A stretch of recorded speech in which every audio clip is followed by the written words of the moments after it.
You are listening to a Dynamic Works Productions podcast. This show is available on iTunes, Stitcher Radio Network, and many, many more podcast services around the world.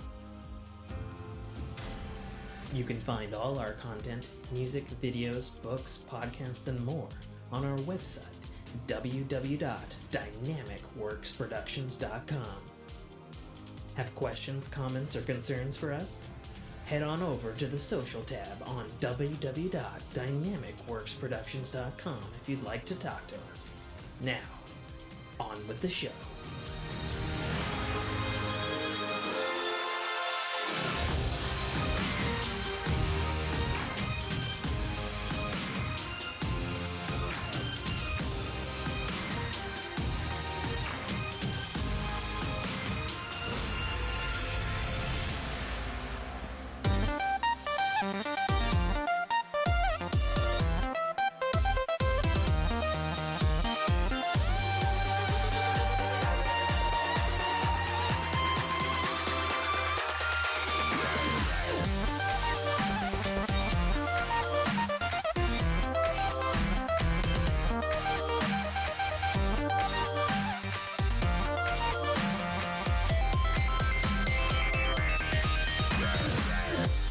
What's going on, everybody? Welcome back to another episode of the Fork in Your Ear podcast. I'm your host, as always, author, podcaster, and gamer, Tim K.A. Trotter.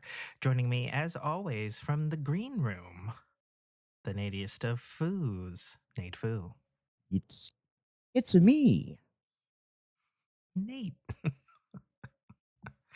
How's it going this fine, once again, technically complicated morning? It's good. It's not my fault this time. Oh, good. Well, I'm glad. Yeah, that's true. It was my fault. We had some technical difficulties with the internet, as it were. Yeah, you know, And we're planning on starting at 9 o'clock, and it's now 9:45. listen, things happen, okay? Oh, I know. Things just happen no matter how much we want to have them go well, basically. Yeah. So, yeah, we got a show for you here. I'm going to have to use my mobile Discord because my Mac Discord is deciding that it hates me and every single image that I try to upload to the server, despite the fact that I compressed it just specifically to fit within Discord's arbitrary limitations. Isn't that great? Oh, by the way, listening back to the episode last week, the ring comes great. Oh, good. I didn't actually having. Well, fuck. The ring is stuck right now. Oh, and the neck halo? It's in the hang on. Apologize. It's in the this is too much up here. I can't. Give me. There you go. Oh, for fuck's sake.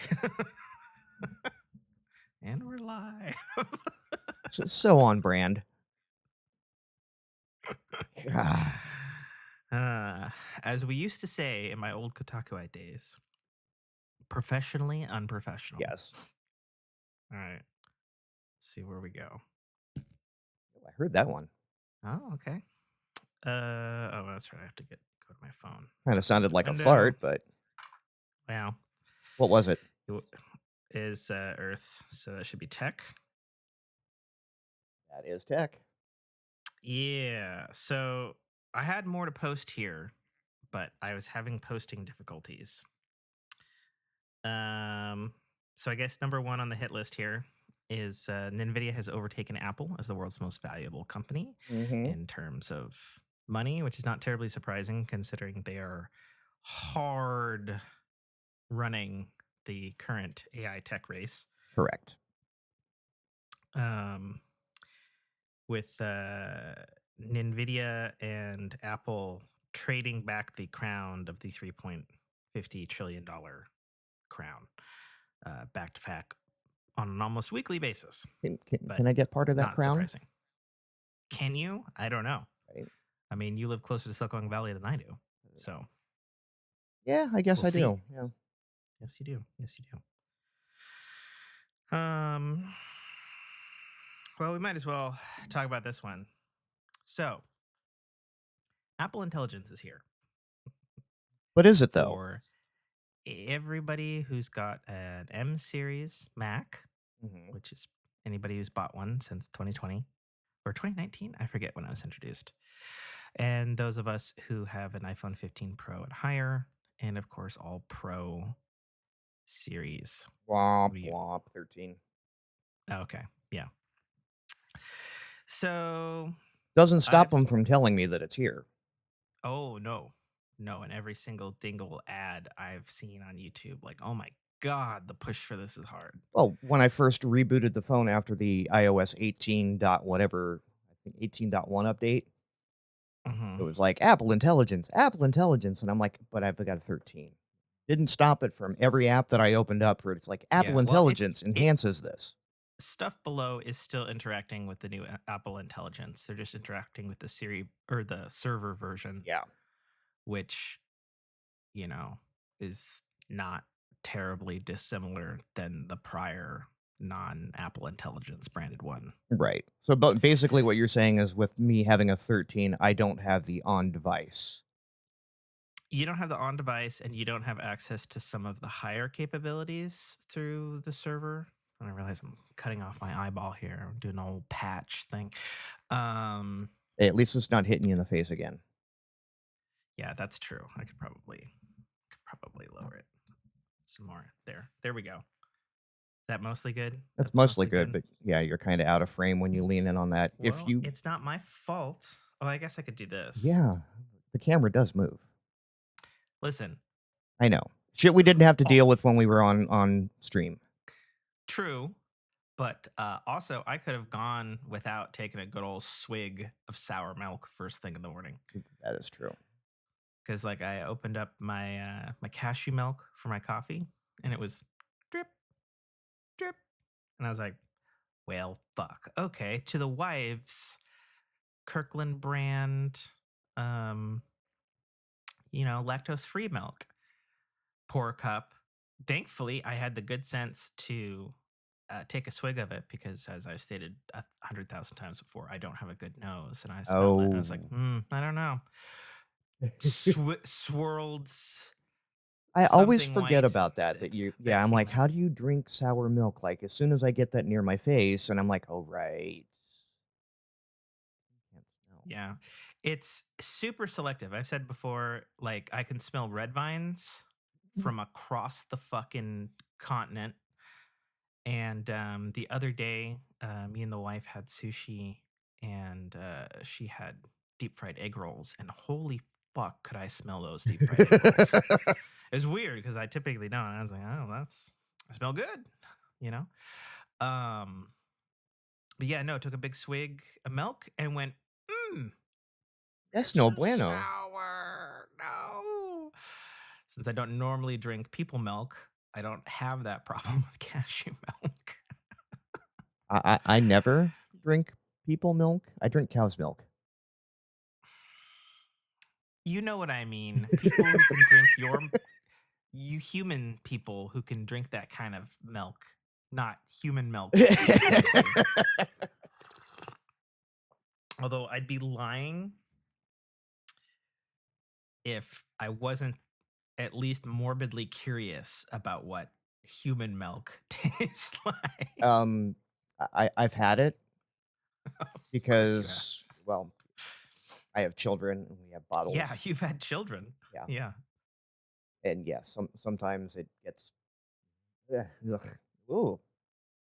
Okay. So yes, I know what people milk tastes like, and it's Lovely. not great. Not bad. Yeah. Okay. Fair enough. I mean, Anyways, obviously my kids liked it because they kept going back for it. Yeah. So here's my 2-week review of spending time with Apple Intelligence in all of the features, which is not many, that are presently available to people like me with an iPhone 16. So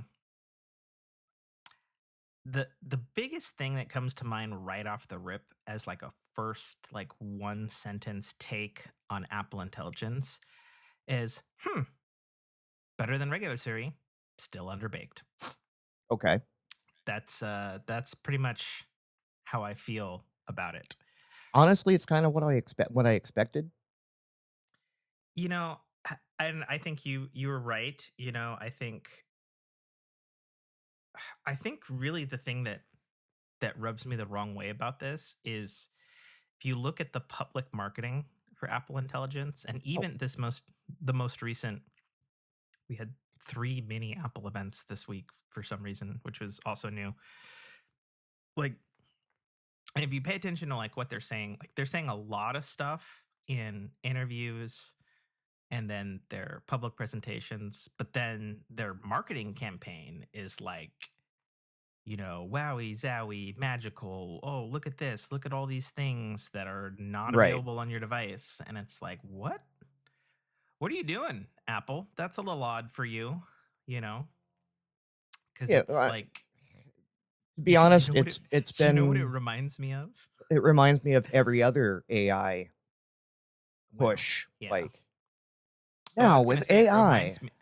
it reminds me of Sony marketing, Okay. Yeah. where it's like, oh hey, look at all this cool thing, and just some small title, you know, like the 8K that's on my Sony box right over there. Right.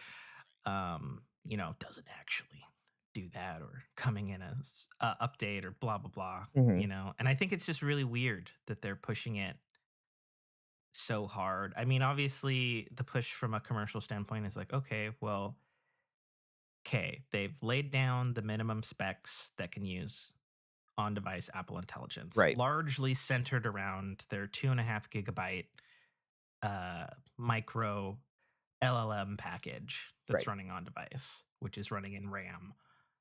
Um, and you need a minimum 8 gigs, which is super fascinating because that's a nice small package Hmm. size.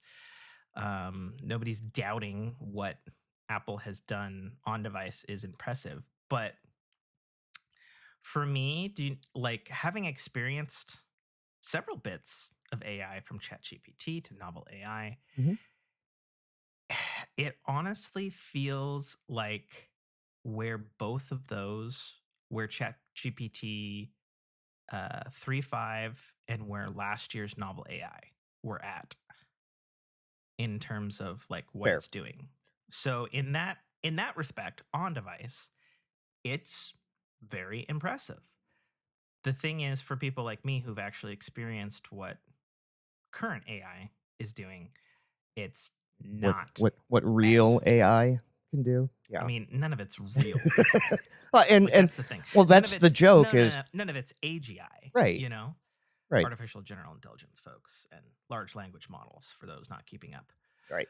Um so you know, the and then the really weird thing is, and I had a hypothesis that one of the main reasons, um even though it's not being stated very loud publicly, that Apple's rolling this out in a beta and you're getting a small sample of features, and then next month we're going to get another set, and next month we're going to get another set until supposedly all the features will be there Hmm. within the next 6 to 8 months, is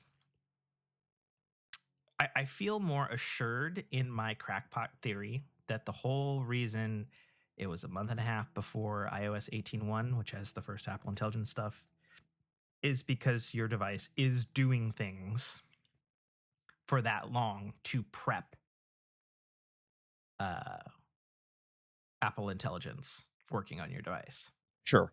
And it's not so much a big deal on Macs because I didn't notice anything on Macs, but of course they're going to be hardwired, and of course they're beefier chips and they have more resources to do stuff than your iPhone and stuff. But when I upgraded to iOS 18, there was a whole lot of battery usage in the background for Apple services. I Right. didn't notice any performance impact. Like I didn't notice anything, you know. It just was dying a little quicker. Well, I mean, I don't know because I haven't really had a dying problem since I upgraded to the 16 Pro Max. Um, but I, did notice that, between games that are high resource usage, like Nikkei and Honkai Star Rail and stuff that are usually in the 1520s, Hmm. and then Apple services is also in the 20s. So I was like, I never see that one ranked that high on the internal metric before. But like, there's like a whole bunch of stuff. Like, it's not like, I think the most un-Apple thing about this is how It almost feels smooth. like, yeah, you've got a little bit of jank that wasn't there before, and it's nothing that bugs you, Well, but it's there. yeah, I guess that's fair to say that there's jank, but like it definitely feels at the very least like it's doing something. And like, so like the first like couple of days, other than um speaking to Siri, was definitely better. Like, her understanding of language and stuff, it was definitely less how we've been speaking to our phones. And like whenever you try to trigger some sort of microphone action on your device, over the last 10 years we've been accustomed to, hey device, please do this, Right, and speaking in like clear elocution. right. And if then um statements, right. yeah, and it seems to do a hell of a lot better at that. So that part, it's like, okay, I can see that this is a major difference in comparison to how it was a month ago. But then I also see it do odd things. Like, my autocorrect right now is all over the fucking map. Some days it's fantastic, some days it's not. And that's one of those And things that it's got to be right. yeah. Because, Yeah. yeah, And I feel, you know, Apple's whole thing with this was, okay, yes, we do have all of these things and they are all working the way we intend them to within our labs. But we do need to kind of shove this baby out there and let it figure out how to walk on its own two legs, so right, then we can adjust from there. And we can't do that without our huge customer base and being able to read uh, these these secret tokens, as I explained how the Apple Intelligence is working right. from the white papers, so that it can then figure out how to do better. And like, that's the thing, is sometimes it is really figuring out how to do better, and then other times it is Just so playing it by fucking ear. far off the Yeah. mark. We're just Like, winging so it here. so one of the big things I was excited for was for these abbreviated summaries of text threads and email messages. Right. You know, and so far I'll say, it's done a really good job of highlighting like business emails that are important, and like things to do with my own personal finance and stuff, like when they come in on the email lines. It's done a really good job of that. Hmm. But at the same time, it also like puts things in there, and there's a hilarious, I encourage everybody, even if you don't have an iPhone, to go to Apple Intelligence Fails subreddit. They have like the funniest shit you've ever seen. Like, there was like a summary of like, you know, like, grandpa's dead, crackheads found in backyard. Do you want McNuggets for dinner? Like the most obscene, like, wait, what? Right. Which I can see conversations happening between family Sure. members that would include all of Yeah. those, but would not summarize in the same. Yeah. Yeah.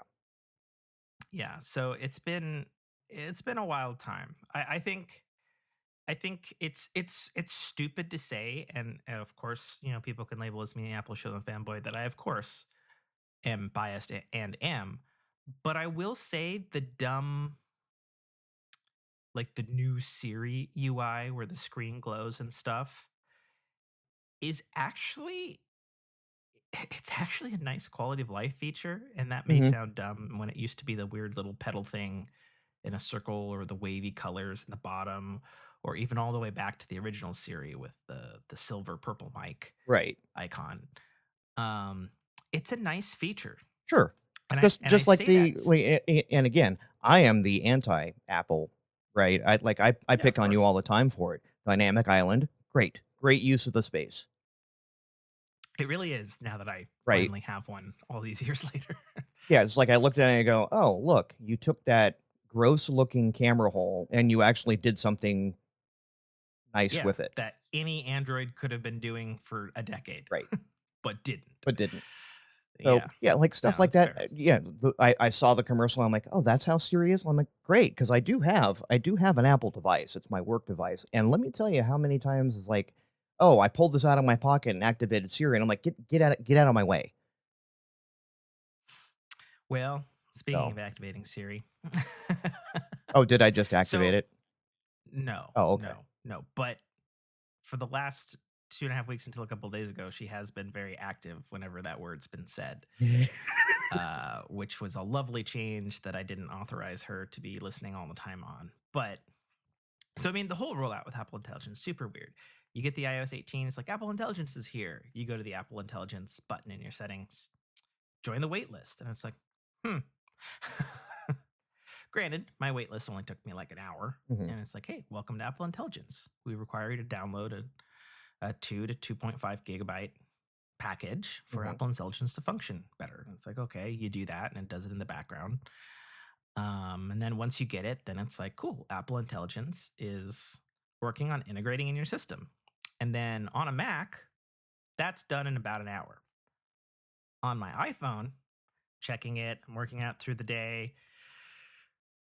Check it the next day, it's still doing stuff. And then, about 2.5 days later, it goes, Apple Intelligence is ready. And I'm like, okay. You do you, boo. um, yeah. And then for a week after it was installed on my device, there was a warning in my battery settings that said, system is still processing an update. You may notice impact performance until it is done installing. I was there for a fucking week. And I was like, Jesus Christ. And I don't particularly know what the installation difference is between, okay, hey, it's ready very quickly on a Mac, you know, and I'm talking specifically the Macs I have. So it was ready very quickly on my M1 Mac, which we're recording on now, is ready very quickly on my M2 mhm. MacBook Airs that I use for work. But on the flagship top highest end currently available iPhone, it took like a week to really be ready. I just found that odd. Uh, And maybe, yes and no. maybe it was Apple's choice to do it in like hey, we're only going to use 5% or 10% of power. So users don't really notice it until it's ready versus obviously the Macs have plugged in power or Right, even if we're comparing it to the laptops that have giant 24-hour batteries, they can just, engage turbo mode and get it done. right. Here, That was let me that dedicate one of these cores to specifically that while you're doing other exactly. things. Exactly. And two, And hear me out. Like, hear me yeah, out. Your phone is probably used a lot more or a lot mhm. more diverse things than you use your powerhouse laptops for. Yeah, you use it for Sure. work, which so Sure, what maybe sure. you have 4 apps that you use on a regular basis on your Mac? Yeah, yeah, yeah, like 4 to 8. They're Right, all super basic. I'm not necessarily using GPS coordinates and talking on phones and right. taking pictures and videos, and it's Chats and true. emails and At the end of the day, whether you're an Apple or an Android, your phones are doing a lot more versatile tasks than probably your desktop is. right. Sure. Even on a day to Absolutely. day, right? Absolutely. Um, so yeah, so the first thing that I noticed new Apple Intelligence was good at actually was CarPlay. And even though I've only recently been using vehicles that have CarPlay, um, it was much better at handling texts. Um, it was somewhat better in getting like GPS coordinates, like, hey, I need to go here or whatever. And it did a thing the other day that I didn't expect it to do. So, like, I drive around a lot for work. And so doing multi destination GPS stuff is like Okay. most, like a good chunk of my work. and I just, I do it in the phone. I handle it that way. And it was interesting because it was able to handle it with Apple Intelligence Now, which I didn't even know was a feature. So it was interesting to see that it could do that. It just did that with, I don't know how else to put it now that we're in the age of AI, with a little bit of hallucination. Okay. And so like I was at, this happened yesterday, actually. I was at Costco Gas. I was like, okay, I need to go here. I need to go to this place that I need to go to work at, and I need to go to this place. And it would get the first and the third place right super consistently. But the second place, it was like totally ignored whatever I said. And it's like, you're going north. And I was like, no, everything I need is southwest. That's not what I said. Like, do this thing. And it didn't matter what I did. It got that part wrong. So I just went to the phone and I edited that in the maps and made it correct. But I was just like, Why that weird. one? Yeah. And then like I was complaining to you about last night, sometimes it's been really good at finding stuff in emails. And other times it's like, go fuck yourself. I'm still thinking about it. Oh, did you end up finding that email that we'll talk about in Nope. gaming? Okay. Nope. So I'm eager to hear all of your thoughts, since Sure. I haven't seen anything other than the initial reveal stuff or thoughts. I don't even know what the vibe is from the community. I think I saw a couple of pictures on Reddit last night, but that was it. But more in gaming. Yes. So, but it's also doing things. So actually, me and Nate were making a joke about, I woke up this morning and I said, hey, I'm rising from my grave, which is a Sega Genesis Altered Beast reference. Oh, And I was trying to arcade reference. Sega Genesis arcade game came later. No. Yes. No way. Yep. Okay, we're gonna settle it right now. Yep. To Google. All right. Because if I'm not mistaken, I had Altered Beast on my Master System, which was well before the Genesis. You could have.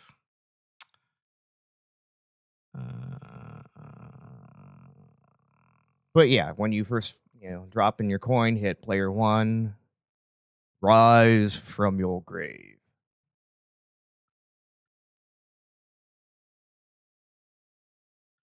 Well, if Wikipedia is to be believed, we're both correct. Okay, Apple Intelligence, tell me how that's true. This is Wikipedia, not Apple Intelligence. Well, I know. The arcade game and the Sega Genesis game were released at the same time. Okay. So we're both correct. Okay. I can have that. I can handle a nice win on that. Yeah, the only thing Wikipedia says is that the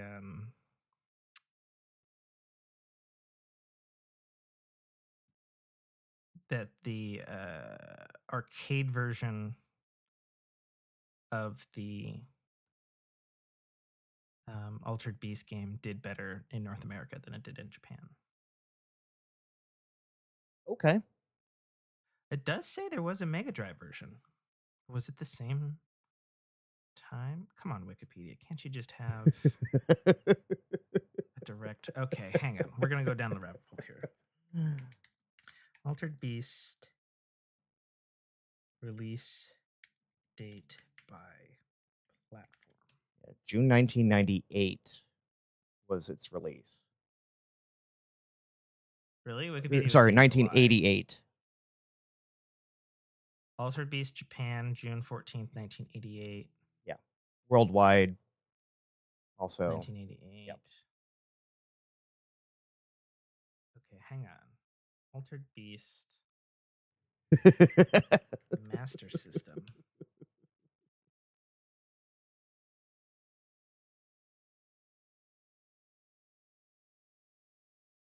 Altered Beast Master System, $10 on eBay. Okay, so it was made to be a pack-in game for the Genesis Yeah, I believe that. because of how well it did in the arcade. But if it was Genesis didn't come out in '88, did it?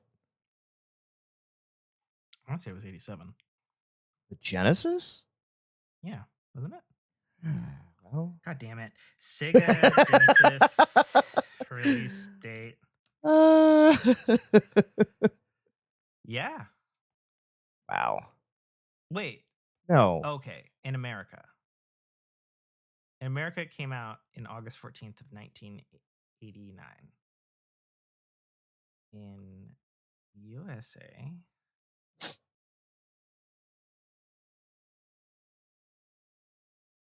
No, USA, we got it in 1989. Okay, so that It was does. announced for release in January 9th of 1989. Well, then I hate to tell you, Tim, that means you were wrong because it Yeah, hit the the Master arcade System was first before the Yeah. Genesis because we didn't have a Genesis yet, even though it existed from a U.S. market standpoint. Okay, so now I'm confused with Wikipedia. So Wikipedia says here Sega Genesis was released in October of 1998. 98? 1988, Okay. October 29th. The other page of Wikipedia just said July of 1988. So was that the Master System and the arcade? The Sega System 16, which was their board, I guess, the arcade system. God Yeah. damn it, Sega. As much as a Sega kid I am growing up, there's so many different variations of the Sega platforms, especially in the 80s and 90s. Good lord, they loved making new hardware. God. Anyway, that's enough of that rabbit hole. That's a fucking dumb rabbit hole. Anyway, I was getting back to God damn it, Twitch. I don't want you to like fucking go into a little corner. Go over there. There. Thank you. Jesus. So Apple Intelligence is good at other things. So we have a cleanup tool which is used to take objects or people and stuff out of photos and whatnot, Mm-hmm. which obviously Google Pixels have had for years now. Right. Difference being this is on device. Right. And I'd say of the Apple Intelligence features we have so far, that is definitely the most impressive because that one works Right. like magic.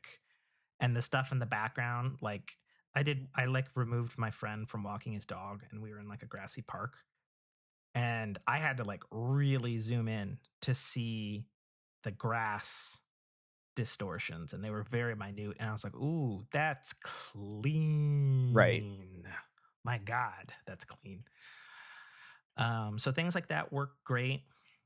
Searching images has gotten worse, unfortunately. Like within my own photo library, there's things that I could totally search for and it would totally nail right away. But it is able to find things that it wasn't able to find before. So like when I was typing in my own photo library, "Rise from your grave," because I'm hoping that that text is somewhere on a GIF or something. Because usually finding a direct text input is easy with its text recognition stuff. But it actually found me pictures of where I had actually taken photos of graves before. And I was like, huh, I mean, it's not wrong. Those are graves. It is definitely picking out graves in these pictures. Fascinating. So yeah, it's definitely a mixed bag. I do feel it's getting better as time goes on, even though it hasn't had updates, obviously. So, we'll see. We'll see. I have a feeling we'll probably have the beta tag on this Apple Intelligence probably till next summer. Mm-hmm.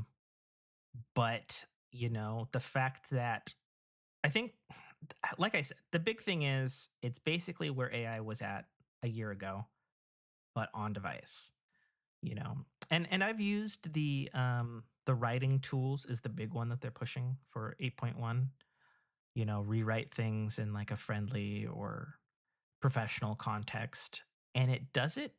It does it like within a second. It's not always good.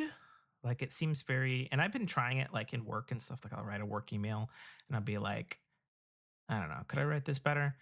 And then I'll hit the professional tab, and sometimes it'll be better than what I wrote, and then other times it misses like the plot. And for me, the thing that I've noticed in terms of its writing tools is it's good if you're doing like, I'd say like a normal email or like a normal text dialogue.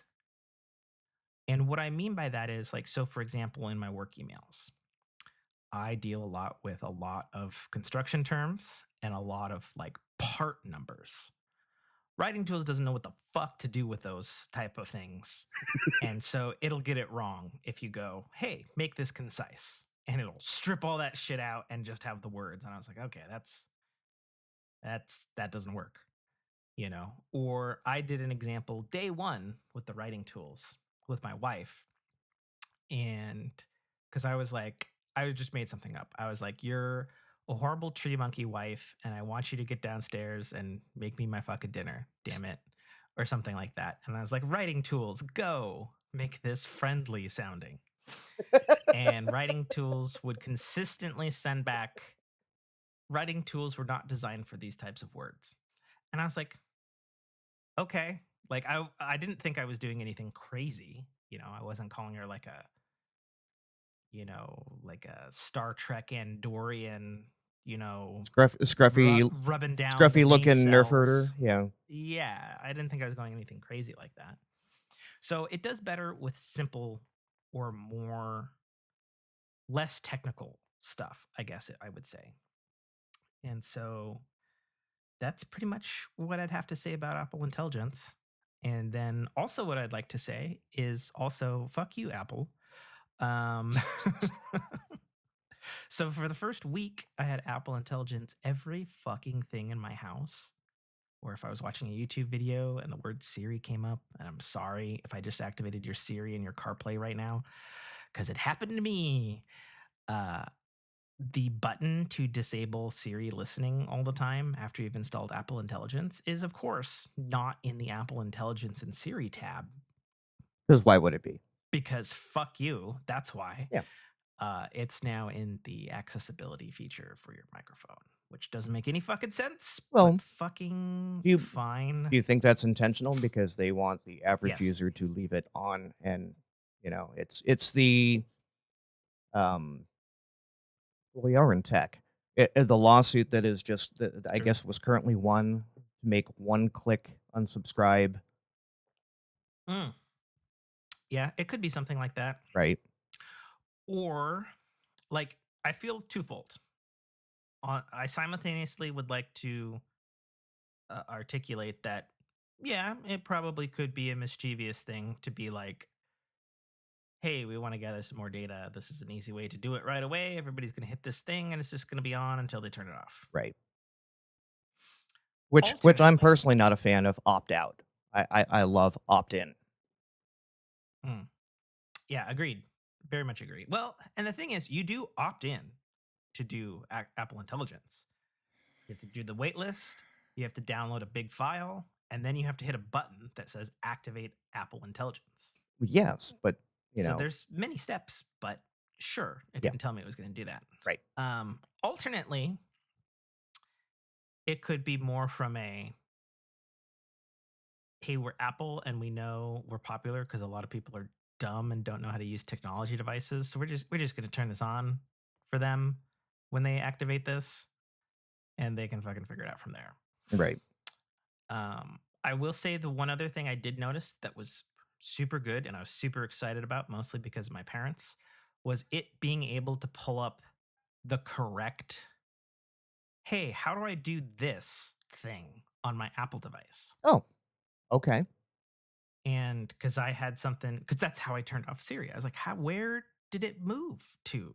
So I was like, hey, how do I stop you from listening all the time? And it pulled up an article from its new intelligence database and told me exactly where to go. And I was like, okay, cool. Super helpful Nice. to actually tell me how to turn it off. I would have loved and- to if either said, I'm sorry, Dave, I can't do that. Yeah. Well, Or to say, because of my programming, I cannot self-terminate. yeah. Yeah. Another thing it did good on was I was doing some shit with a PDF this last week for work, and which is not uncommon.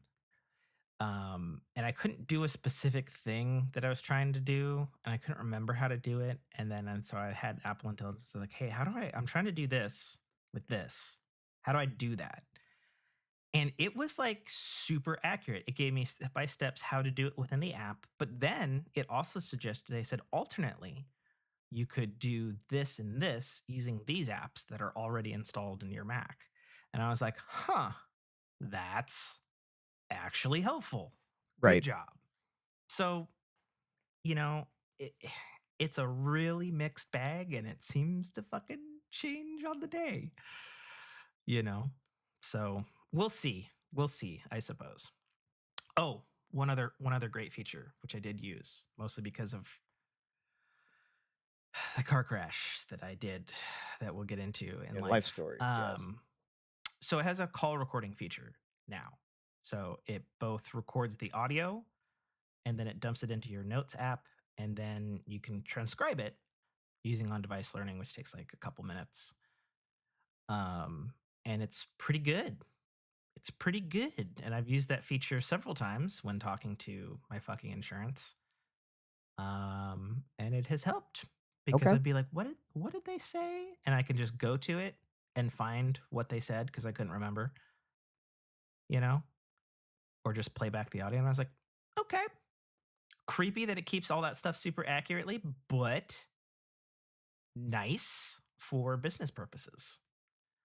And it is an opt-in thing. There's a new button in the top left corner whenever you call, and it loudly says, it gives a 3-second Now a recording. recording. Yeah.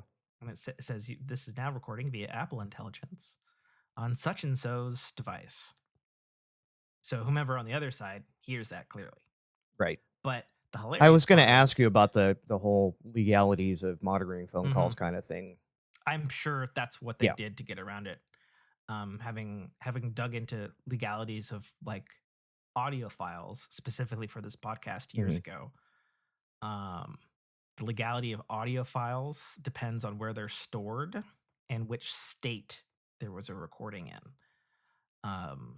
So yeah, but no, I found it hilarious because I spent a lot of time this last week calling big companies that would be like, oh, you listen to our options and press this button, and you fucking have the call waiting thing, a little jazz, and then every like 5 minutes, this call may be monitored, and I'd hit the button at that point on the call monitoring. So then Siri's talking at the same time as the call monitoring thing, and I'm like, yes, revenge on the system.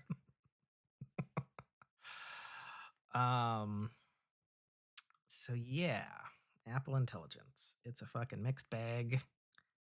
I have a feeling it will be good one day, but we are not quite there yet. Let's see, Apple Intelligence. Oh yeah, I had some pictures of the cleanup in there. Of course, so Apple had 3 10-minute events this week. They announced new iMacs with the M4. They released a brand new, totally redesigned from the top to bottom Mac Mini. And they released new MacBook Pros. MacBook Pros are exactly as we thought they were from the Russian leak 2 weeks ago. So those leaks were indeed real. So here's the highlights. New iMacs, very good. Has more ports. It will look identical colors to the previous new iMacs that were released with M series chips, but after watching YouTube videos, they're like a brighter hue. They're like the same kind of color, but they're less muted. Because there's a joke running around of, hey, they introduced the new iMacs and they compared the old pick to the new pick and they looked fucking identical. And I can understand why, because on the surface it looks that way, but it looks like it's like just a different, probably a different anodization process or something Right. to make them brighter or something, whatever. Still have the horrible white border around the screen, which I absolutely abhor. And I've had a lot of iMacs over the years, and I love the iMac. Mm-hmm. And that white border worked when the iMac was the old Apple White, like it was back in the early 2000s. It does not work when you have the aluminum unibody and then just a white fucking picture frame. I've said it before. I hate it. It's ugly. I don't like it. But they have the M4 chip, and very good. MacBook Pros are exactly as everybody thought they were. The difference on those is you can go all the way up to the M4 Max chip, which is indeed super mighty. It has something fucking ridiculous, like 30 GPU cores and 24 main processors. Just or a something monster. Fucking, yeah. something absurd. Which of course inevitably means that there is no M4 Ultra chip yet. I suspect that that's probably waiting in the wings for an announcement next spring or something. And then the most intriguing update was the new Mac Mini that is actually top to bottom brand new. Has the first Mac Mini redesign in like 17 years. Because the thing with the Mac Mini that I have sitting to my left here running the show is it used the same aluminum unibody brick thing that the Intel ones did. And don't get me wrong, it's a fantastic design. It's done really well for them, you know, but it's also with how small their stuff got. Like you can look at any of the older M1s and know that, I mean, the board for that thing's only taken up about a quarter of the space. The rest of that fucking aluminum is hollow as fuck. Right. But yeah, so basically the new Mac Mini is 5 inches by 5 inches. So that's down from a foot, which is the original Mac Mini, and then down from 8 inches or 8.5 inches, which is what my current Mac Mini is. It's just under 2 inches tall, so it's still real thin. Thing's damn near pocketable now.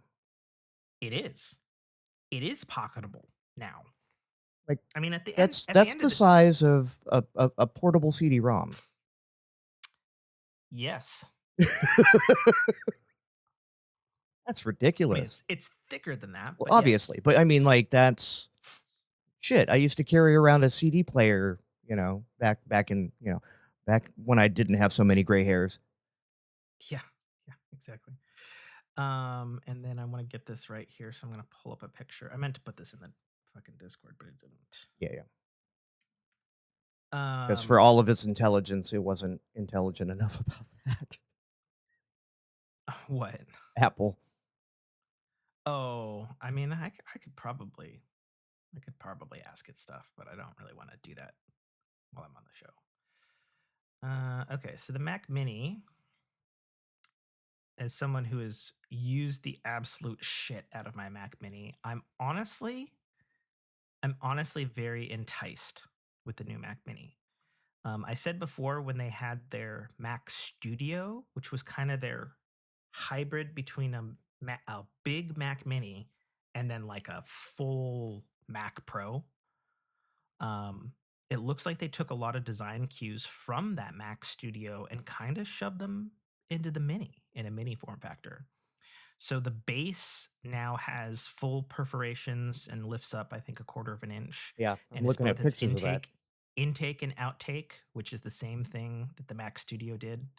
And my understanding is that was a very successful heat solution for that device. Come on. I actually have it on the stream screen right now. Oh yeah, excellent.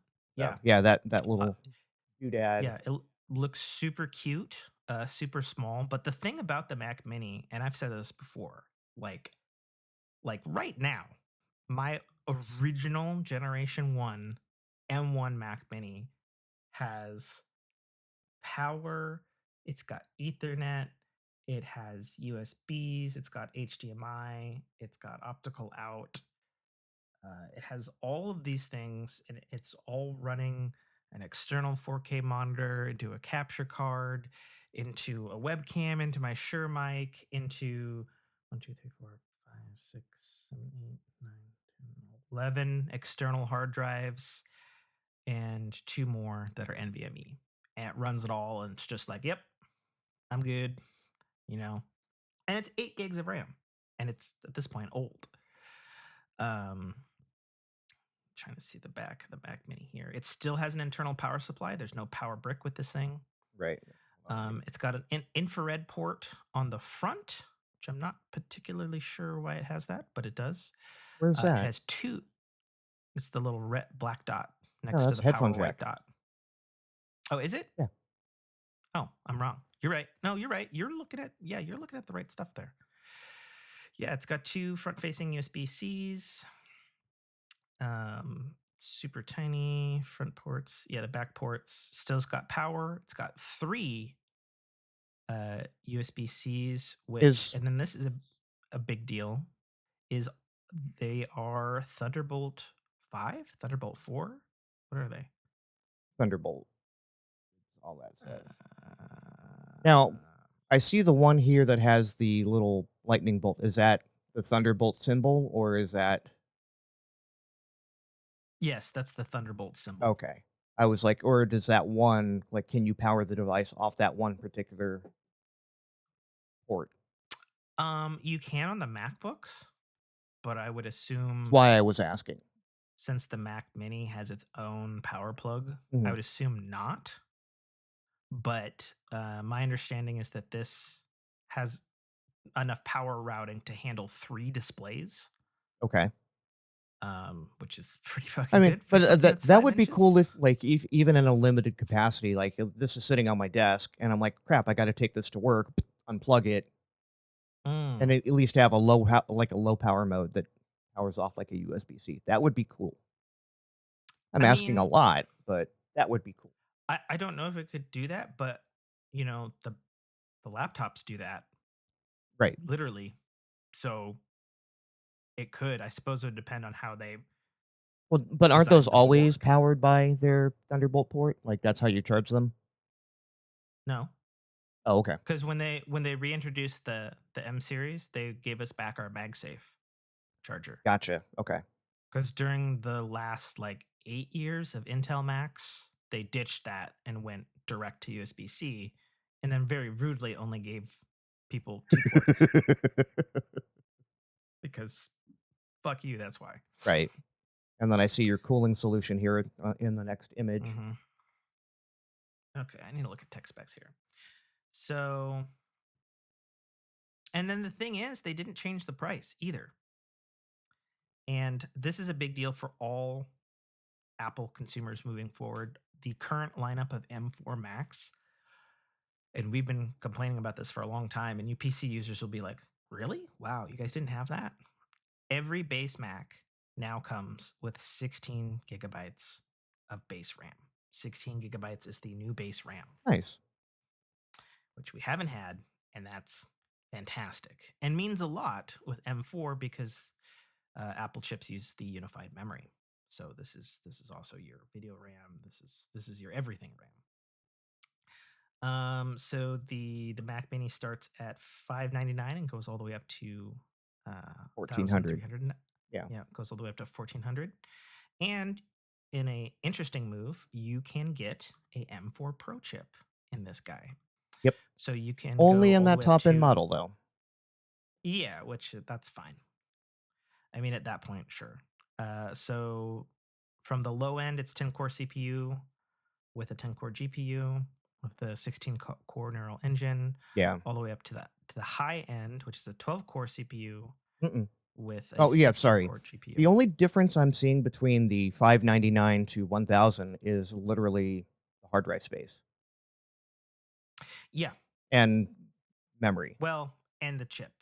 The chip is exactly the same from $599 to $999. Oh, from 5 to 999? Yep, Yes, you are correct in that. But those are also the regular M4s. correct. Only the high end has the Pro. Right. And then the base end has 120 gigabytes of memory bandwidth, which is insane. Oh my god, what the fuck? Oh, you're still here. Somebody's trying to call me.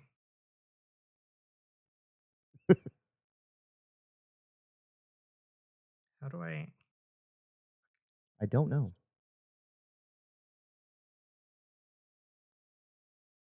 Yeah, I gotta put this on Do Not Disturb so it doesn't happen again. Okay. Anyway, it's a lot of power in a little package, and even the base end, Yeah. it's quite insane. Not gonna lie to you. Tempting. Not gonna lie to you. I'm extremely tempted to get one. The thing for me though is having lived with what do I have 512 internal SSD. Like, I want 8 terabytes so badly. Right, and like for me, And that I would costs money. literally use it for workflow processes like podcast. I would probably be fine with the 256 or the 512. Yeah, for sure. Another thing of note is you can configure the base models from memory from 24 to 32 above the 16, and then the big guy 24 max. starts at 24, configurable to 60. Oh, there we go. Yeah. And then base ones can go from 512 to 2 terabytes, and then the big one goes all the way up to 8 terabytes. I wonder what the limitation on that is. Or is it because Apple? You mean in terms of not being able to configure the low end stuff? Right. My guess would be that they have totally enough analytics to know that people who buy more terabytes of stuff have a bigger chip or want a bigger chip. And so it's not necessary to have dedicated production space for like a low end that has a lot of terabyte stuff. Right, but like again, is there a physical difference that I can't? It's a hard drive. Why can't I put an 8 terabyte hard drive into the other package? The SSDs are soldered into the chip. Oh, gotcha. Like okay, it's a system on a chip. Gotcha. That's why. That's the limitation. Okay. And I can hear people already complaining. They're like, yeah, but they found out that you can like fucking nano cut the chip and solder in your own SSD. And it's like, yeah, go ahead. but who's Knock yourself gonna out. fucking do that? Yeah. Not me. Like, I don't have that tools or skills. It is possible though. So yeah, it's kind of a big deal. The Mac Mini is definitely kind of the star of the show. Obviously, if you wanted to get a MacBook Pro, you can get even beefier chips and stuff. But that at that point, you're getting into laptop space. So for right now, a Mac Mini at the high end with an M4 Pro chip would be the most powerful Mac you could get. I think I heard somebody say on Reddit, basically the only difference between that and like their current Mac Pro is just like sheer RAM. Because I think the Mac Pro goes up to something ridiculous like 256 gigabytes of RAM or something. So to answer your question on the Thunderbolt with the M4, it's Thunderbolt 4s. With the M4 Pro, it's Thunderbolt 5s. Which I believe is the first Mac product to have a Thunderbolt 5 spec. Yep. Which is interesting. And I know a critique of the new M4 series Mac lineup is that they did not put the latest Wi-Fi chip in them like the iPhone 16's got. Okay. And I'm like, that is kind of weird. The rumor on that was because Apple didn't want to pay more money to Qualcomm or Wi-Fi chips for their Macs. Sure. And that their Wi-Fi Bluetooth integrated chip that's not Qualcomm is supposed to be ready next year. Okay. So we'll see. Back to our faces. It's cool stuff. Yeah, back to our faces. And And then one other bit of Apple news that just happened yesterday, and I'll speak on it because this is something I've used for our show. And it's big news. This is huge news. So I've used a Photoshop equivalent app called Pixelmator for literally years. Mm-hmm. It's a vertex-based alternative to rasterization image editing. So it doesn't work like GIMP or like older Adobe. And it's really, really fucking good at what it does. And they have expanded that all the way into a pro line where there's a subscription one. And then I've talked about an app that they introduced last fall called Photomator. Pixelmator being the full destructive image editing versus Photomator being like a kind of like the old Apple Aperture app, which was made for pros for like color grading and stuff like that. I have it, but I use it specifically for its machine learning image upscaling, which is fucking phenomenal. So I read this as I was going to bed last night. Pixelmator, the company that makes these, has entered into an agreement to be purchased by Apple, pending regulatory investigation, of course, which I don't think they'll have a problem with, considering this team is like 17 people, right? Who've been doing the Lord's work for years. So this is actually pretty cool, and it's funny because I recall an email that I had with one of the developers of Photomator, actually, because like I was having a problem with something that it was doing, and their customer service for being 17 people out of like Spain or someplace in Europe was phenomenal.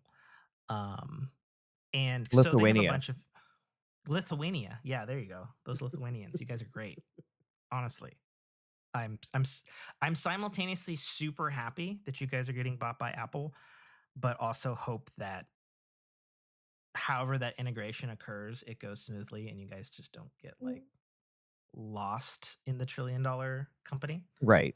Like a good GarageBand type integration would be phenomenal. Yeah, I mean, this stuff doesn't work with music, but it's all photos. Right, but again, it was like, okay, you get GarageBand and eventually you can end up in Logic and... Yeah, but I could see like my hypotheticals for how they could be integrated. Obviously, you can integrate a bunch of their Photomator stuff into the Photos app, and they could probably just keep Pixelmator as is and just be like, hey, Max can now edit photos like a boss natively built in. Because that's their thing. They are Apple specific, and they use like all of the features that Apple built upon. Like they use metal rendering for image destruction and stuff like that, and non-destructive editing. And they're just really, really good. And I've used it, I think since version 1, actually, and it was like $20 or something. I was basically just tired of GIMP being gimpy. Right. And it's worked out great. Like our logo is touched up with stuff from Pixelmator and Photomator. When I did our HDR stuff, Photomator did that for me. It's a fantastic app, and I can see it simultaneously being a lot of features integrated, and maybe they do like a pro subscription service or something, or maybe it's just offered. Well, like I said, I could totally see a GarageBand type integration where it's like, we'll give you the base version, and then you can progress into the Pixelmator Pro. Yeah. Yep. But again, to top this off, going back to the email that I had with one of the developers, as the sun comes out and pinpoints me in the fucking face. The sun will come out much later. So anyway, this developer was helping me with an issue I was having with Photomator, and it has like a really cool ability to change photos without changing the metadata, which is really helpful to me if I'm working with stuff like, hey, I'm trying to fix like an old photo of me and my dad in the Boy Scouts when I was like a tween, and I'm just trying to touch it up, but I don't want to like edit it in such a way that it like removes the original timestamp date, from the photo, and it puts it further in the library. And I was like, because that's super annoying to me. And we had an email back and forth, and I suggested to him, and I was like, what would be really cool is if you guys had, because like it has like deep integration in the Photos library, like more than any other app I've ever seen, which is interesting since typically Apple doesn't allow that. But I had suggested to him, I was like, it'd be really cool if like you guys could design a thing with all of your machine learning stuff and technical prowess where you could go back through the library and um, fully update like old photos from old formats, take them all the way to HIC, preserve the metadata and move them forward, because when you change file types, you lose the metadata. Mm-hmm. And he told me at the time, and I'd have to dig up the email to see what he said specifically, but I recall him saying, or whomever he was from Pixelmator, he's like, we would love to do a feature like that, but there are certainly things we can't do because of our agreement with Apple for how our app operates and Right. stuff like that. And I'm He's sure like, there's some we'll take it. legalities behind that as well. That sure, Agreed. what you're doing is on the up and up, but Yeah. if it can be But done, then it can be done nefarious. yeah, but I bring it up now because I'm like, well, now they're going to be Apple. So they can 100% hopefully implement that thing. Because the other thing that we were talking about, doing that and moving like, these old fucking digital photographs that are being super resolutioned, that are still in the old whatever JPEG 2000 format or whatever the fuck the camera was taking, Mm-hmm. and then migrating them to HIC, which is high efficiency image codec. That cuts out like 10 megabytes of data. So for me, who has like several terabytes of photos, Yeah, it's a TIFFs and space RAWs. saving. Yeah, Yeah, I like. Don't get me wrong, my Mac handles all those different formats like a champ. But at the end of the day, like, man, they are taking up a big chunk in my iCloud library. And it'd be cool to reduce that. And they definitely have the tech apart from the metadata thing to do that. Because you can set automations up in Photomator. And like that's a really cool thing that you can do in that. Like, hey, I want to run this parameters on this set, image enhance, color correction, do it all on all these photos. Right.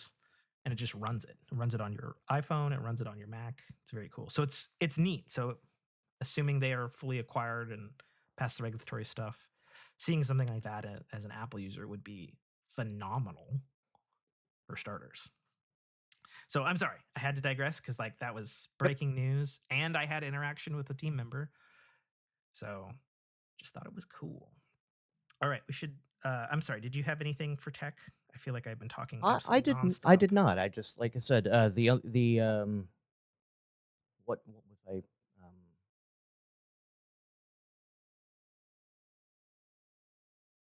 Trying to remember what I was talking about regulatory wise. Oh, the opt out. The new law that says you have to be able to opt out as easily as you can opt in. The unsubscribe button. Like, it's the only thing I can bring to the table right now. But yeah, it's just like, again, um, trying to unsubscribe or you know cancel an app. It's been much harder. You Yeah. can click a button and you're in, and then it's like to get out, you have to go through retentions and all that other stuff. Anyone that's tried to ever cancel or modify their cable company, their cable subscriptions, has dealt with retentions. So yeah, it's nice that that's on the books. Yeah. Yeah, So, I'm excited about that and it moving to. I don't know. I heard it too. Where's that coming from? I don't hear it now. Why is there hair? What the fuck? You have what? What do you have?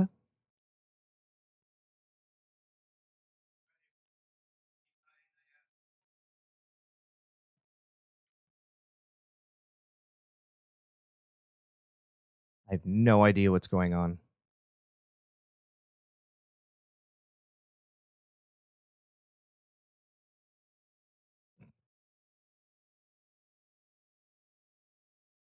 Apparently, a device just randomly started playing Harry Potter.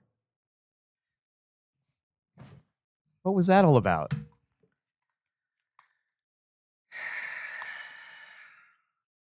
So you weren't doing the Harry Potter thing? No. So No. one of the 3 Apple devices back there, 2 iPads and an old iPhone, one of those had Harry Potter music coming out of it for some reason. No clue as to why it was playing. And it also had your voice coming out of it. What? Like this fucking thing that we're doing right now. Do you have Twitch up on it because you were monitoring? No, I was doing that on a web browser on the Mac. No, I mean previously, like one of your boys' streams.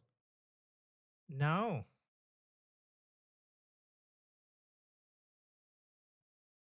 Wasn't me. Testing. 1, 2. Checking my meters, making sure stuff's still coming through here. What the fuck is happening? Is it still The Harry playing? Potter ghosts in the studio? No, I fucking turned them all off. Oh, okay. I didn't know how to stop it. I turned them off. And I didn't know which one it was coming from. You know? You had to have one of Because- those like logged in to Twitch at some point. That's the only explanation I can have for my voice coming out of it. So I could kind of understand you because since, I don't know, 2 Mac OSs ago or whatever, you could use the microphone and the video camera from your iPhone Mhm. or iPad as your stand-in stuff for your Mac. I could kind of understand that, but the Harry Potter thing, I don't. No. Like, you heard that, right? I heard something make noise and then your mic canceled it out. It was the fucking Harry Potter, da na na na Yeah, na yeah, na, and I'm like, what? As a John is Williams fan, I happening? know the song. Yeah, Okay, like, but yeah, no. oh my god, that's so weird. All right. Spin the ring. Yes. I'm gonna go check on the kids are here and it's really quiet, so I will be right Okay. back. Go for it. You want to break screen or just vamp? Let's break screen. Taking a break, folks.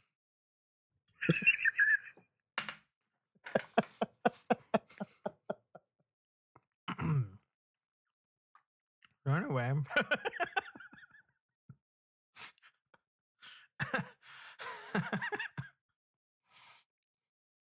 Want to tell the audience what you just saw there? Those who are not watching. I don't know what you're eating, but you're eating it with a fork, like it was a damn lollipop.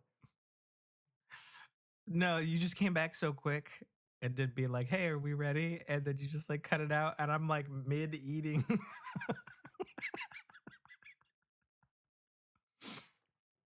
Okay, we've landed on air.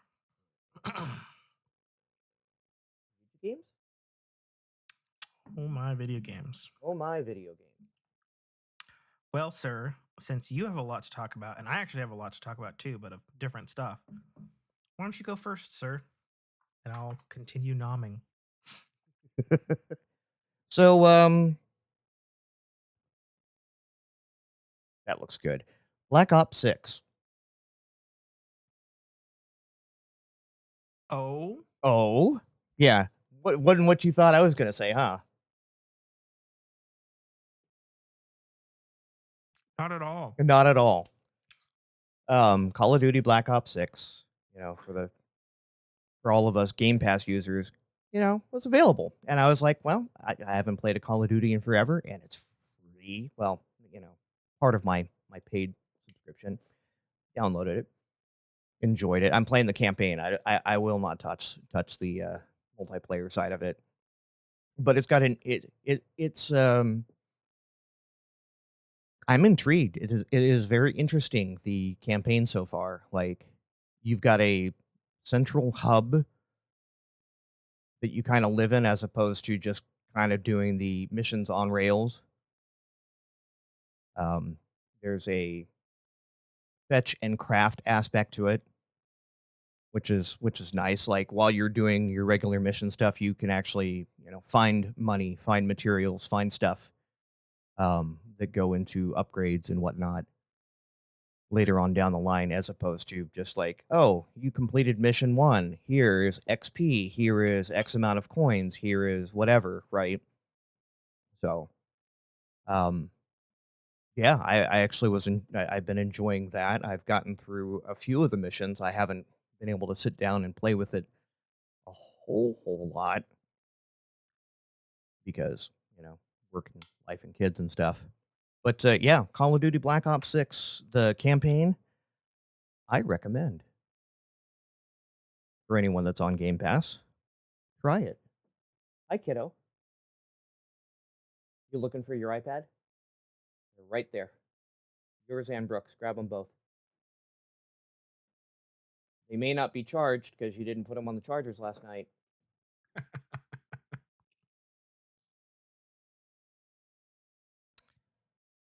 Yeah. But Daddy, it has no power. Mm-hmm. Oh, it'll get chucked. It'll be like, "Brr." Really? Oh yeah. She will fucking Please rage please, quit. She will rage please, quit her iPad. please tell me you've got like an Amazon Kindle Kids Mm-hmm. case on them bitches. Oh, we do. Good. And tempered glass screen protectors, which have already been broken. Good God. But yeah, Call of Duty Black Ops 6, and then Yeah, that's a surprise. That's a surprise for me. I've heard nothing but good things. Yeah. About the campaign. I think I got a 9 on IGN, Mhm. saying it's the best Call of Duty campaign since Call of Duty 2, and that it has like a high stakes, like James Bondian vibe to very everything. much, yeah, And I'm like, oh, cool. That's neat. That's cool. I assume you're playing it on PC. of course. Yeah. Okay. And boy, does it! I mean, it one, it looks good. 2, it's like, what kind of hardware do you have? I'm going to use all of it. That's But so funny. Because I it does so in a way that's like, this is the hardware you have. I'm using 99.9% of it and not an ounce more. Like Okay. everything, like my video card, because I've got the the LEDs on it that change color for temperature. As soon as I fire up the game, doesn't matter if I'm in menus, video, idle screen, whatever, it just goes. I hit Call of Duty Black Ops 6, it goes from white to red, and it stays red the entire time. As soon as I close the game, it cools back down. But no hitches, no, like, my frame rate has been rock solid. Okay, that's cool. I saw on Digital Foundry that it's a beautiful looking game, but for some reason, this year's Call of Duty doesn't have ray tracing. And it was a big knock from Digital Foundry that they don't have that. Okay. I thought it was odd, given that it's usually on the forefront of tech stuff, given that it's a yearly thing. I don't think it needs it. Like, it looks that good. There are games that art direction and design and screen space reflection, you can get around those things. Mhm. I agree. Real ray tracing does make everything indeed look better, for sure. But yeah. So just scrolling through the list here before I get into what I've been playing. The English voice cast for Claire Obscure Expedition 33, which is coming to Game Pass, which is going to be the it's a JRPG in alternate England where like people don't live past the age of 30 or something, and it's an Unreal Engine 5, and it has a short 30 hours to beat runtime. I'm very, very intrigued by this, and people have said that the gameplay is actually dope. But they announced their English voice cast, and holy shit, is it stacked for a game you've never heard of. It's got Charlie Cox, aka the current MCU Daredevil, playing a character named Gustav. Jennifer English playing a character named Mail. Kirsty Ryder as a character called Loon. Shyla Nix as a character named Seal. Andy Serkis is playing a character called Renor. Ben Starr is playing a character named Verso. People will recognize him as he was the lead character in Final Fantasy 16. I didn't play 16, so I don't know what that character is, but people like him. So we got a nice mix of uh, well-credited Hollywood voice actors and live action folks. I'm like, damn, that's really fascinating that this game Right. that looks incredible, sounds like it plays good, it's coming out soon, it's going to be on Game Pass, has an interesting story coming out of nowhere. Like, I am super intrigued for this JRPG game, and I definitely will be playing.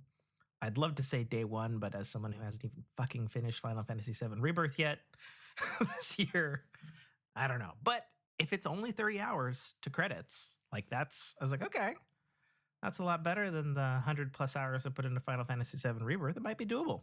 You know what I mean? So look forward to that. No Man's Sky has a event going on one of their expeditions called the Cursed Event. It has new weird Cthulhu monsters and a earnable No Man's Sky-esque Millennium Falcon ship, which looks fucking amazing. I have not had a chance to do the expedition. I unfortunately am probably going to miss it. Yeah. Oh, it's a timed event.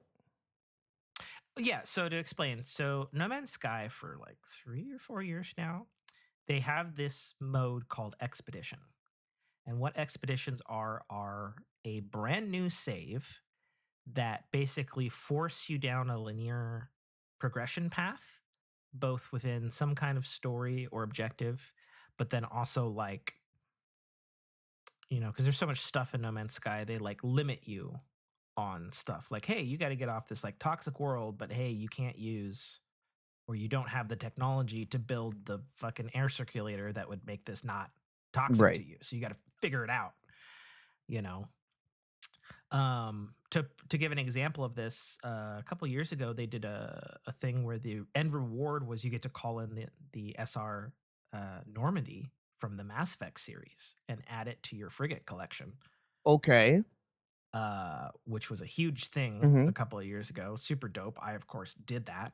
I did that twice. I did it on the Xbox and the PlayStation version because unfortunately we still don't have cross save yet. Come on, Hello Games. I know you're working on it. I need it, please. But yeah, so you do different things. Like they had one with sandworms, and they had one with other stuff. And I guess the end result of this one is like something about fighting cursed Cthulhu new boss monsters that have like boss health bars and stuff. Okay. And then you get this cool Millennium Falcon inspired ship at the end of it. And they usually run 3 to 4 weeks. And then after that, it goes to a different expedition. Gotcha. And Okay. at the end of the expedition, you have the choice of deleting the save or rolling that save over into a main save for you. Like it occupies its own save slot. Right. Because you start from whatever they put you on this linear path. And they're usually anywhere between 10 to 30 hours long to do it all. Okay. That's reasonable. Depending Like, on your difficulty. Yeah. So they're like for people who like, oh, I want to do the next expedition. Sometimes they're very single player affairs. Sometimes they're very multiplayer focused. I know there was one in the early expedition days where we all had to like, I don't know, there's like 30,000 of us and we all had to go onto this one planet and like take pictures of bubbles or some shit. And then there was like a bubble orgy or something. I don't know. Thing. But anyway, that's available now on No Man's Sky. Don't know how long it runs because I haven't even fucking logged in because I fucking don't have time to play all the cool shit that there is to play.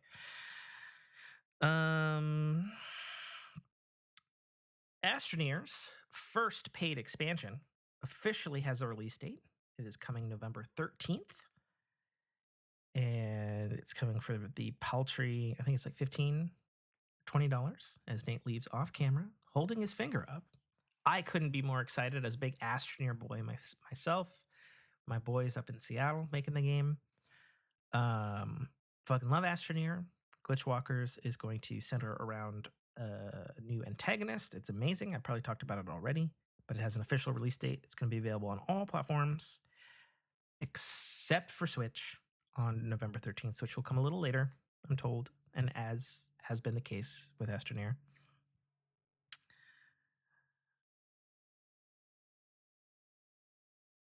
Kind of wondering where Nate went. He disappeared, so I'm gonna try to do some MSR with coffee. As I fucking spill it on my goddamn fucking thigh. Son of a bitch. You were just a wreck today.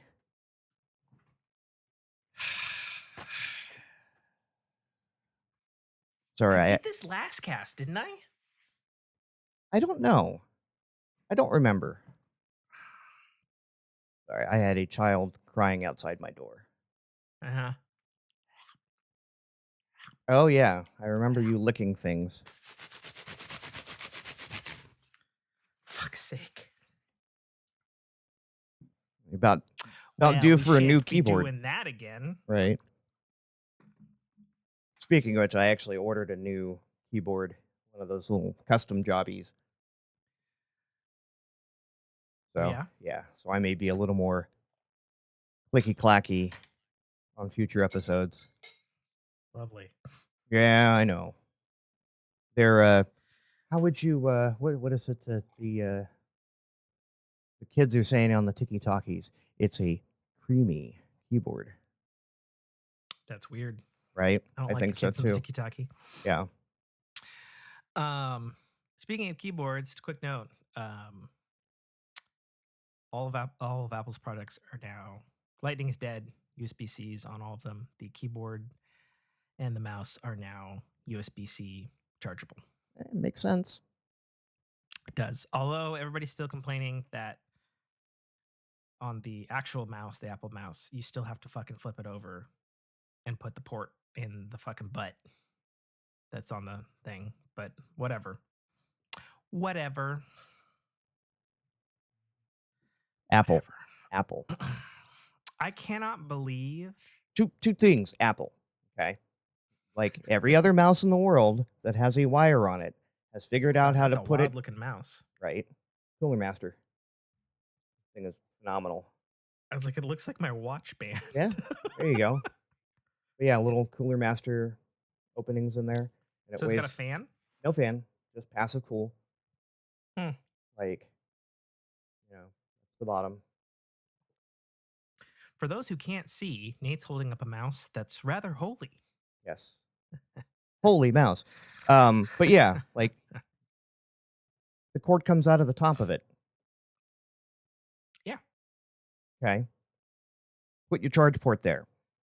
Not that hard. 2, you guys were the ones that figured out MagSafe and Qi charging.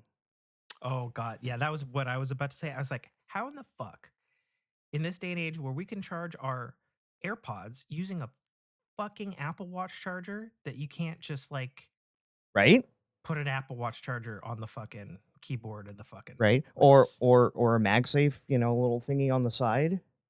Yeah, like I don't get it. Dumb. And don't get me wrong, I use the Apple keyboard. I love the Apple keyboard. Lightning. I'm glad this one's USB-C now, moving forward. And yeah, I don't use the roller mouse. I use the multi-touch pad. But it's like cool. That one was USB-C, but the actual, this isn't it, but this is from the gaming PC. But the mouse, plugs into the bottom, and it's like dumb. It was dumb when it was batteries, because that was a thing. It had a battery thing. I've been around. It was dumb on the first gen, and it's still dumb. Yeah. And it's still dumb. And don't get me wrong, the actual mouse is a fantastic mouse. Right? Little round soap bar thing, fantastic. Like great. Everything else about it. I don't get it. Yeah. Even make it compatible with an existing Apple Watch charger. You just pick it up and you stick it on there, or even stick it on the front so you can still use the mouse. Like put it between the fingers and right. Like I don't get it. I don't get it. Something. I don't dumb. Agreed. So Valve was forced, due to I think a policy change in California, to now officially state that you don't own your games on Steam. Yep. And your children can't inherit them either. To which I posted Yes. a hilarious meme in our Discord. Mm-hmm. The old Dave Chappelle skit of modern problems require old school solutions. Mm-hmm. And, Val says children can't inherit your Steam library. So, write your login and a password on a piece of paper and give it to your kids. Right. Like, I don't even understand the logic behind it other than maybe we can get another $20 out of this kid. They're just covering their ass end on the legal thing. I talked about it with Brock, who formerly was an actual honest to God Valve employee. Mm-hmm. And he's like, oh yeah. He's like, they didn't have to do that in every state, but the second California did, they were just like, fuck it. We see the writing on the wall. Make the legal changes. Just do it. Right. We don't want to deal with this shit. Yeah, and it's like, and again, I get, and I think we talked about it last cast. I thought it was inevitable that it would finally state that you don't actually own the games anymore. That you're literally buying license. Like that's anyone that's been paying attention has known that was kind of what was happening anyways. Yeah. Now it's just in the terms of service, so you can't. I don't know. Sue for it. I guess I don't know. So, but the only thing I see going down the road with that is that it makes stuff like game preservation, dicey.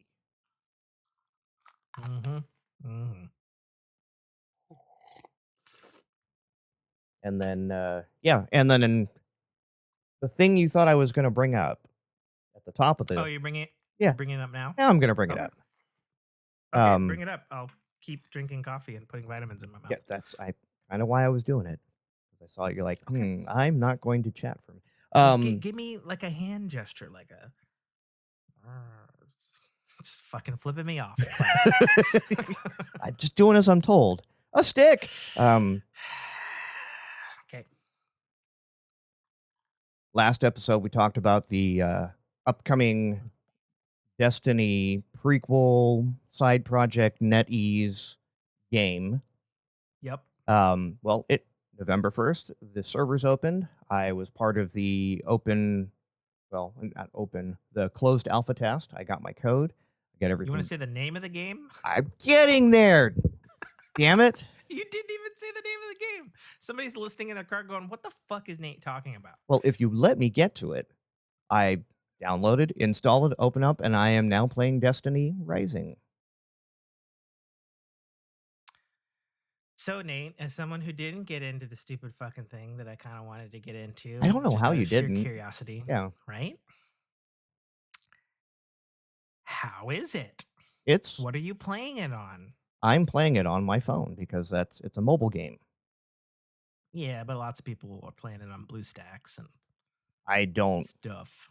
I feel bad for anyone that's playing it on BlueStacks because I've played with BlueStacks and BlueStacks is garbage. Hey, guess where BlueStacks runs supremely well? I'm sure it runs supremely well on a Mac. Yeah, because we're ARM-based. Yeah. But I've been able to emulate what Galaxy are you on? Fold, yeah. What's the current Galaxy? S24? Yeah. I think I've been able to emulate a 21 or 22 Ultra since like day one. Sure. On this Mac. But yeah, it's definitely Destiny. Okay.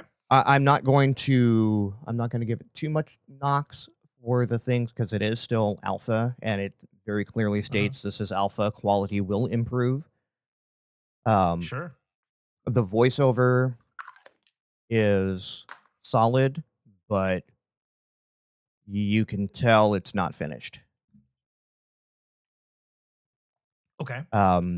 Like the dialogue is brief. Sometimes the volume levels don't match. Ugh. Right. Okay. And again, that's I'm not going to knock it for that because this is alpha.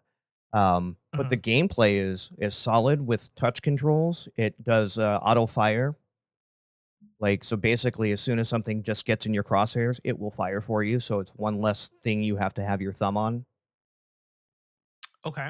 Um, That's helpful. Very helpful. Question. Mhm. Question. What does it use any kind of haptic feedback? If it does, I've turned it off. Okay. Not a fan of the haptics? No. Okay. Um, Noted. but yeah, like you go ADS and then you just kind of hold your rifle wherever, and as soon as something steps into it, just it starts firing at them. So it's again, it's a nice quality of life thing that for a mobile player, and I could see especially on smaller screens. I'm spoiled by the phablet. On a smaller screen, that's extremely useful. The aim assist is gross. How good it is. Okay. Like Okay. if you're there to have tough gameplay, you can definitely make it a whole lot almost automatic, and then you're just there for the story. Or you can make it tough. There are options to turn these things off, the auto fire, Okay. and on a controller, I feel like I'm playing Destiny. Mm. Like Okay. What controller are you using? my old Stadia one, Ugh, since gross. it's But okay. since it's not good for anything else, That is also fair. right? And I don't know What's why the you battery life why in do you that say thing anyway? gross? That's the battery life is excellent in it because it was kind of designed to be that way. One of these days, I'm gonna be down in your neck of the woods, and I definitely want to hold your controller. Giggity. Goo. Or next time I'm there, I'll just bring it with me. No, it's But true. I do actually want to hold it because I've never held one. yeah, Like that's the thing. it is. It is. I know you've said it's your favorite controller. It's my favorite controller because it's that happy medium between like the PS3 and Xbox 360 controllers. I mean, the PS3 controller was dog shit, but okay. But size wise, like Mm, it's not okay. a chunky boy. It's like Mhm. it just handles well, and it's got this it's got the center sticks, not the offsets. Mhm. Um, like the right amount of clicky clack, but it's got that smoothness of the Xbox 360 controller. Okay. So it's Yeah. it's a solid piece of kit, which is why and because I can't use it for anything else, it is just dedicated. It's packed in with my phone. I'll probably at some point in time because I have paired one of my Xbox controllers to it, but Mhm. um, yeah. Again, the buttons are basically the same. There's a few things, and again, I hope they fix this. And I'm assuming it's going to be alpha. These are alpha blues. Um, you can't just play it with a controller. There are some interactions that still require you to touch the screen. Yeah, the first controller iteration of Honkai Star Rail did that. Hmm. Where it's like, yeah, controller everything. Oh, you want to upgrade your character stats? Touch the Go screen. fuck yourself. Yeah. I understand. Yeah, Yeah. that happens a lot, actually. So that's one of the little things, and again, that'll probably get feedback on it because there's enough button controller buttons on even the cheapest ones Mhm. that you can have an interact button. Mhm. And it does do the like playing Destiny the game. Like when you're in the menus, you can use your left thumbstick and it brings the little reticle ring that Mhm. then allows you to select on some screens. And then on other screens, it's just non existent and you have to actually reach up and touch the screen. Yeah. But some of the game sounds and everything are just blatant rips from the original. Like, I mean, honestly, that doesn't sound bad to me. no, but they're in the wrong places. Oh, it's like, hey, this goes to this weapon. No, it's okay. I'm upgrading something and I got a bounty. Like, I'm picking up a bounty sound to upgrade a Oh. weapon, right? It's just weird. Like, but it is blatantly like the sound from, and maybe they'll fix that in post, or just like, we just need a sound here. We'll grab one from It's the a bin, translation error, Nate. right? Yeah, it's like, we need a sound for this because we don't have one yet. Grab one from the bin, and they grab the bounty sound, and I'm just like, the ghost isn't annoying. Okay. yet. Okay. Your character actually dialogues. More than I've probably had more Destiny more 1? dialogue. I probably had more dialogue in the hour that I've played than the entirety of Destiny 2. Okay. Right on. So, the character creation is kind of weird because you do part of it at the very beginning of the game, and then you get to a point in the game where I guess your helmet comes off, and then you do the rest of your character creation. That's odd, but okay. Right. And again, probably just alpha stuff. But again, Okay. the gameplay, the shooting, everything is solid. Okay. Like absurdly solid. And it plays like a NetEase game. It's not, you can tell that Bungie had nothing to do with this. I've played in both third person and first person view. I find myself wanting to go back to first person view just because it's what's comfortable being, gotcha. And that's on stream. All good. To someone that's coming into the franchise, I could see them staying third person. Just because, that was going to be my other question. Yeah. So, what's it like playing third to first person? it literally is. Is it a choice? It's a choice, and it's toggleable. So, like in game, I was like, Okay. let me try this in first person because it happened to be a shooting heavy room, and I'm like, I don't want to have to keep doing this behind the shoulder. And when you ADS, and then you go back to third person. I'm like, just keep me in first person for this. Oh, so third person, it drops down to first person for ADS? Correct. Oh, is that like a smooth transition, or is it like It a pop? it is smooth, and okay. No, it doesn't just switch into it. It actually kind of Okay, good. zooms in and then zooms back out. And there's this weird, like in the settings, maybe they'll clean this up. There is a way to have your ADS and your third person character on the screen at the same time, which I think would just be weird. What? Yeah. What? Yeah. It's Okay.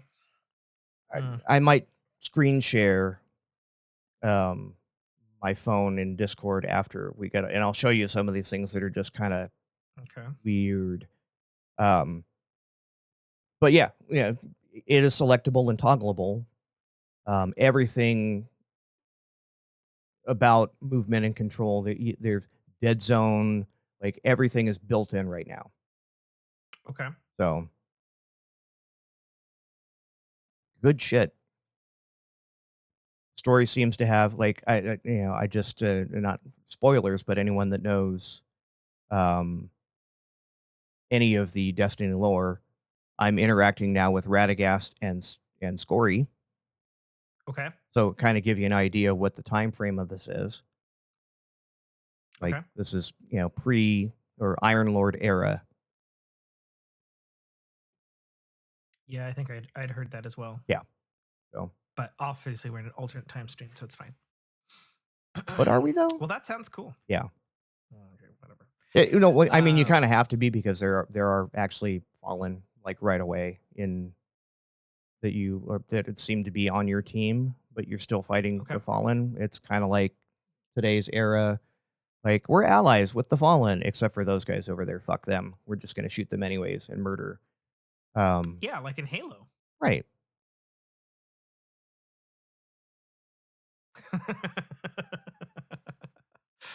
Yeah. We have our allies, but fuck the other ones, even if they're on the same team.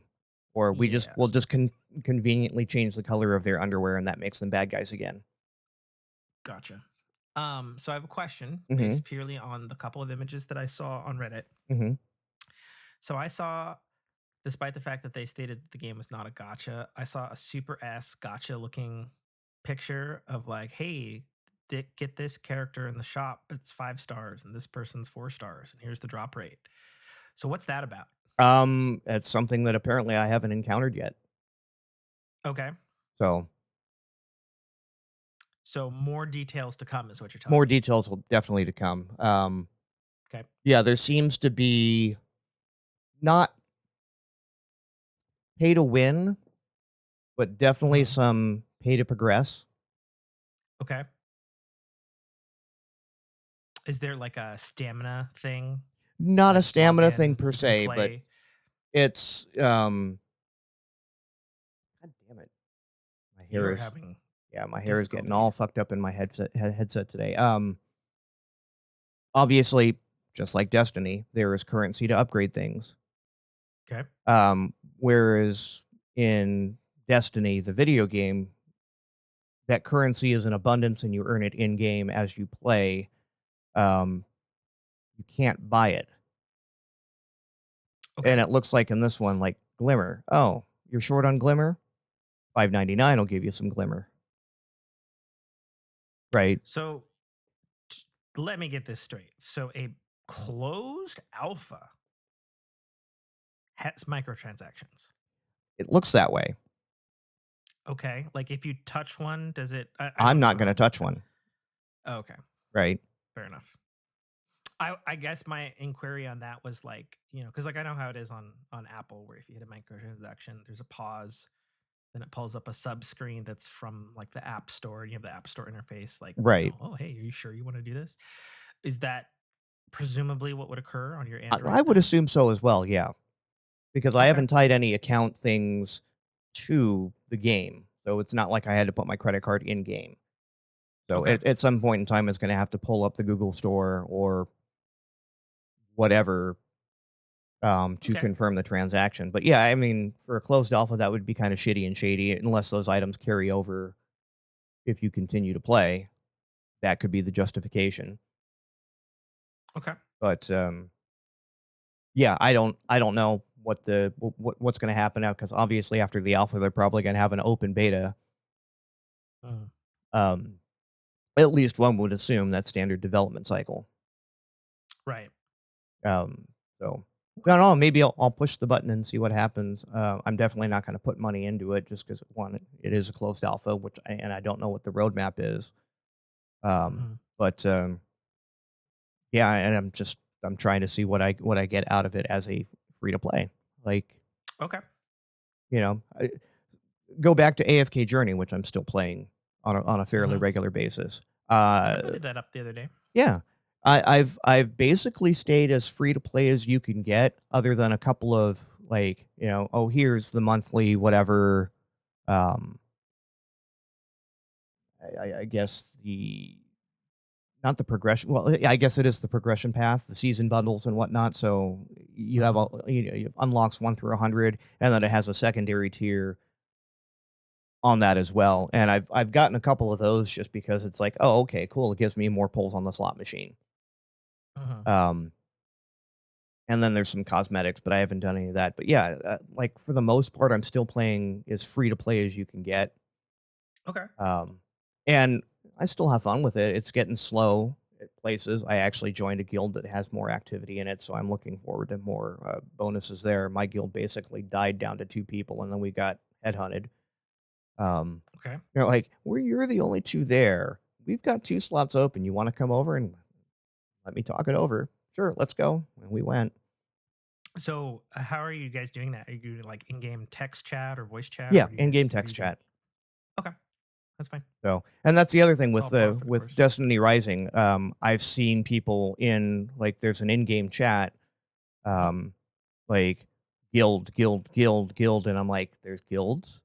I'm Mhm. assuming clans or whatever the clan system is, but it's a guild system. Um, maybe I haven't gotten to the point yet where I can join one, or it's not like I haven't gotten that far in the tutorial. Okay. But I do see people asking to join guild or how join guild. Okay. So, gameplay feels like Destiny. Hmm. Mobile Definitely game, looks like first, third Destiny. person, Hmm. looks like Destiny. Sounds are from Destiny, though not in the right spot. How's the music? Good. It's good. It's Okay. good and it's original, Okay. but it does pay homage to the original, like the source material. Okay. Okay. Does it Yeah, sound orchestrated or yeah. synthed It or sounds orchestrated. okay? So I'm Okay. I'm curious if that was because again for an alpha, um, if they pulled from maybe some unpublished works from Bungie, That's because true. That's true. We know they've made a lot of music right. Or if over the this is years. what they've done on their own, because yeah, it's definitely unique, but it is Okay. definitely like I said, it's definitely Destiny. And then Okay. there's stuff that's like in the menus, the opening cinematics and whatnot that it isn't. Like you can definitely tell it isn't um Okay. Destiny music, but it's still pretty solid. Okay. Interesting. I would love to try it, but I can't. Have you tried registering since the alpha went open? Oh, Okay. yes. Oh, yes. You I have probably hit that registration button at least 10 times. maybe that's why you didn't get it. They're like, oh look, it's this guy just pounding on our door, going, "Let me in." Well, every time it says, it's like, this email is already registered. Yeah. Please wait for activation. Okay. If chosen, or whatever the hell. You were So, you were not chosen. yeah, speaking on to things that are happier. This last Tuesday, oh, Nintendo.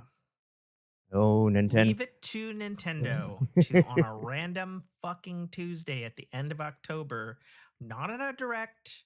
Like, I woke up early for work. I was having a shit.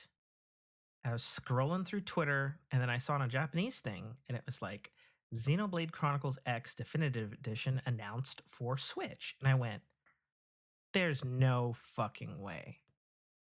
Watched the trailer. I was like, that trailer looked very legit. Was that AI? And then like 40 minutes later, posted Nintendo America account was the English version. And I was like, oh, fuck. Right? It is real. Nintendoing it. Yes. Yeah, and this is important for a lot of reasons. Number one, this means that the entire Xenoblade Chronicles game series will be available on one platform for the first time ever on Nintendo Switch, Mhm. and Xenoblade Chronicles X, which is one of the favorite ones, which was uh, landlocked, as it were, on the Wii U. The one that I've actually said I picked up a couple of times in the last couple months and played some on the weekend because I had an itch for it. You know, fired up my old Wii U. Um, and then this is also one that was like 5 years ago. Takahashi, the head of Monolith Soft, creator writer of all this stuff, he had he had said very publicly in an interview, he's like, I would love to remake Xenoblade Chronicles X. He's like, but because of the online component and because of the size of that game, it would be very cost prohibitive to do, Okay. and we won't get the chance. Is what he said Mhm. 5 years ago, and here they are, fucking doing it. Right. But again, five years ago, cloud storage and everything was cost prohibitive. Cloud computing was cost prohibitive. We've gotten a lot better. Well, So, and and I heard another thing yesterday, and this is unsubstantiated, but this is what I heard. So I don't know if it's correct, unsubstantiated, thoroughly labeled as such. There's a bunch of hubbub going around about a Nintendo Online playtest. mhm. And some people were saying, oh, it's for the Nintendo Switch 2. Oh, it's for like a game. It's a whole thing.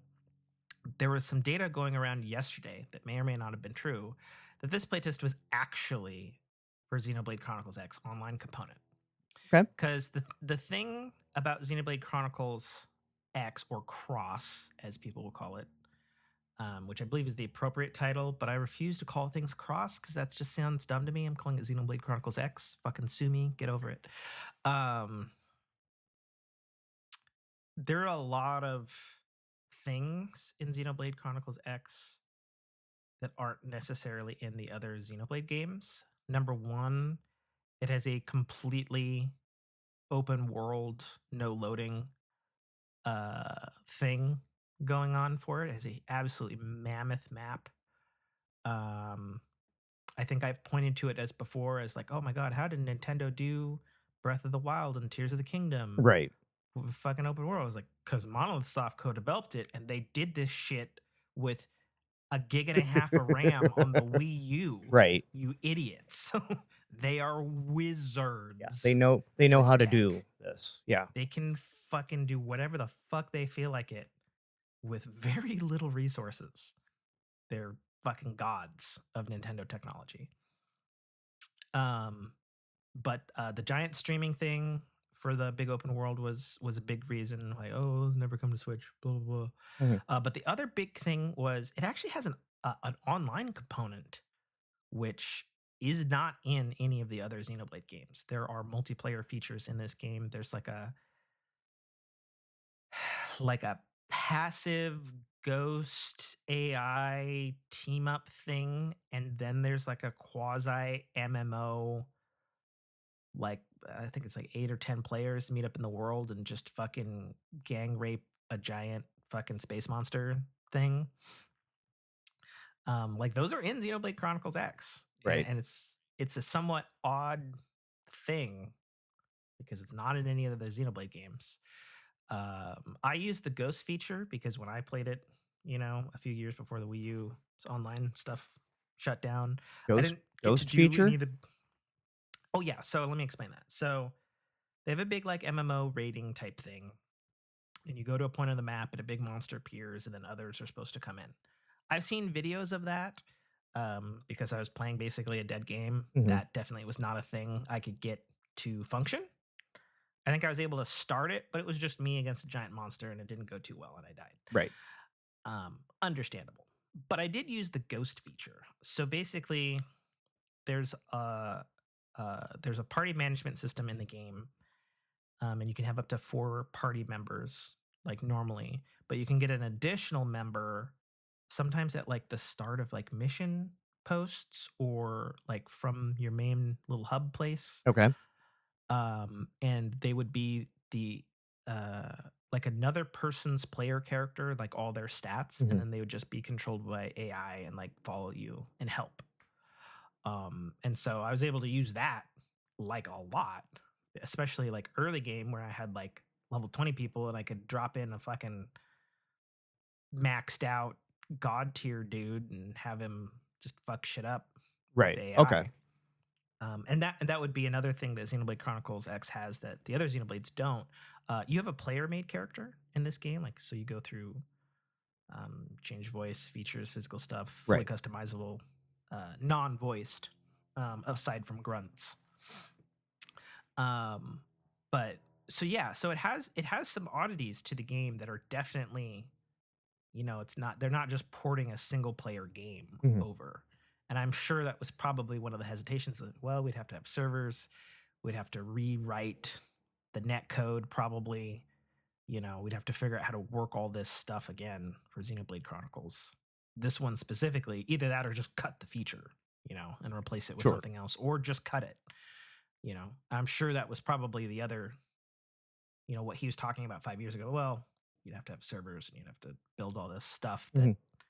is not stuff with the other games that we've remastered already for the Switch that we had to do. We just had to remake the game, you know? So yeah, so it's a very big deal that it's coming. A lot of people were surprised that this is coming to Nintendo Switch.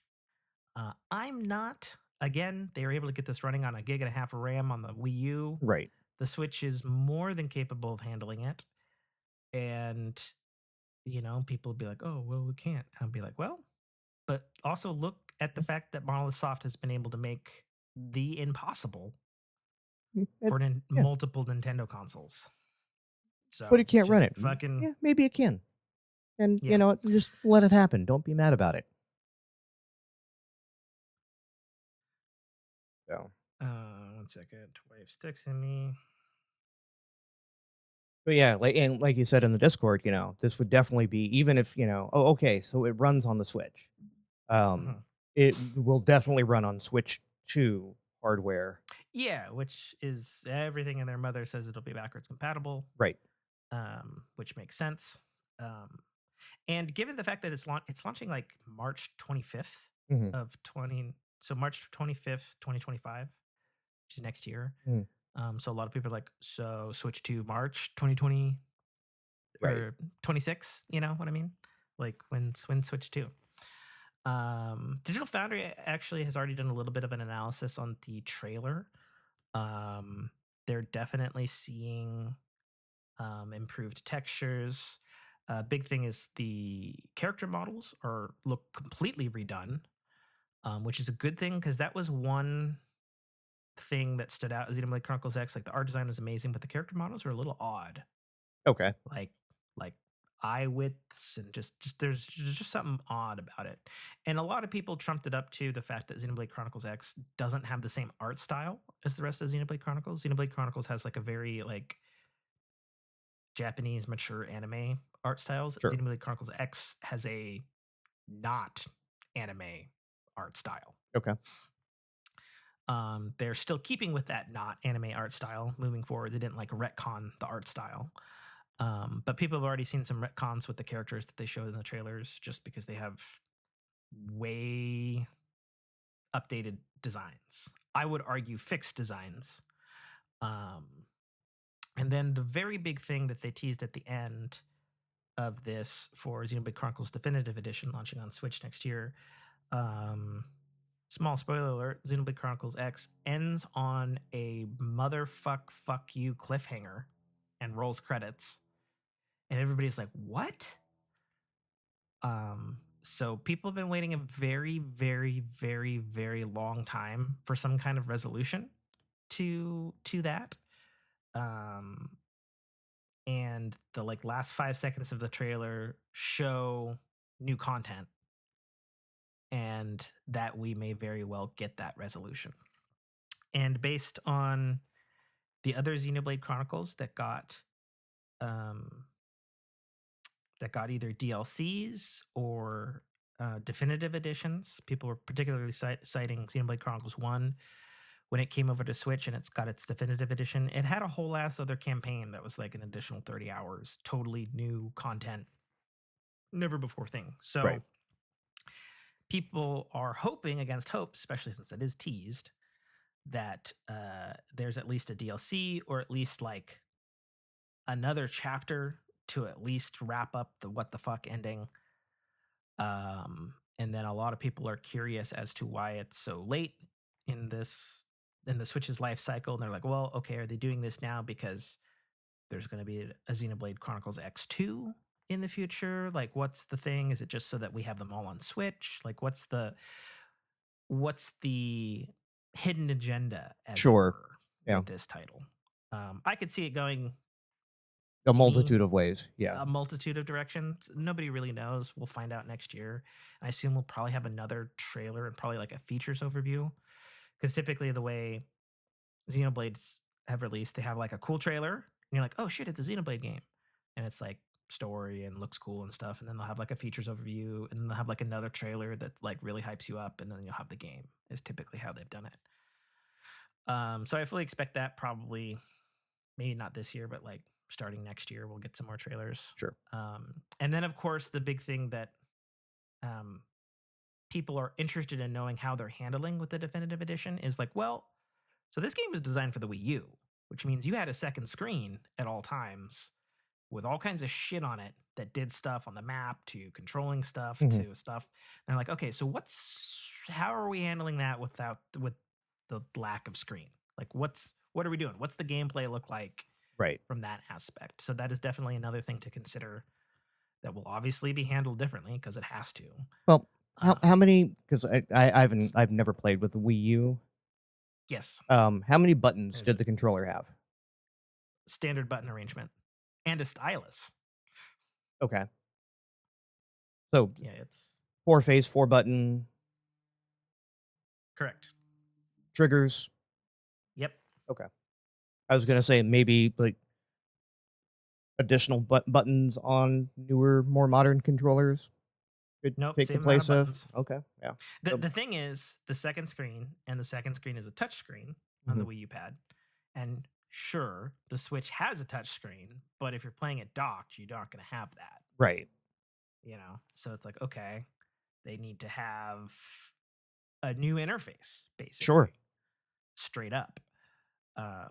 And basically what you did on the Wii U one was you had a map on there. If you wanted to, you could swap that could be map moved to the HUD. Yeah, the top stop screen.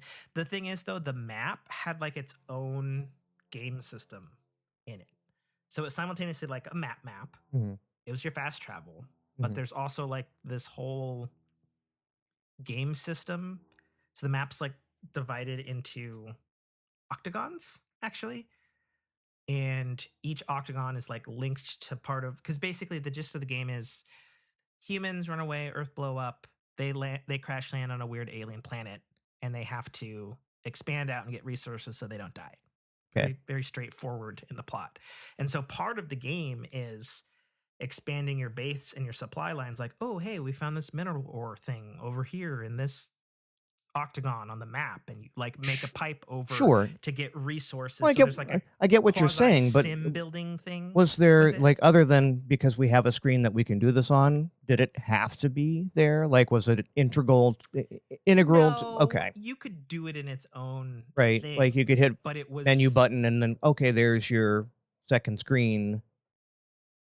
yeah, but like so on the Wii U, you were forced to do it on the touch screen. Right.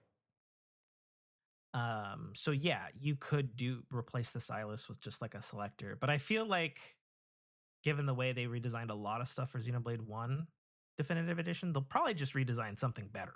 Sure. Would be honestly my hope, because although it was totally super functional and was super nice that you could like, because the game is very, very large. Mhm. So for example, on the Wii U one, you could tell your character, hit the auto run button to run forward. Like, okay, I need to go over here. Okay, they're running up there, not encountering any enemies. Go to the pad, look down. Okay, let's do that. I want to send this probe over here because I want these resources to build my next piece of gear.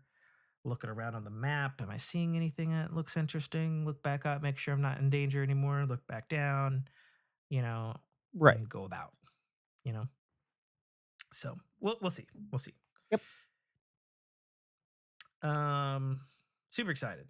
Obviously, that is a day fucking one purchase for me. Right.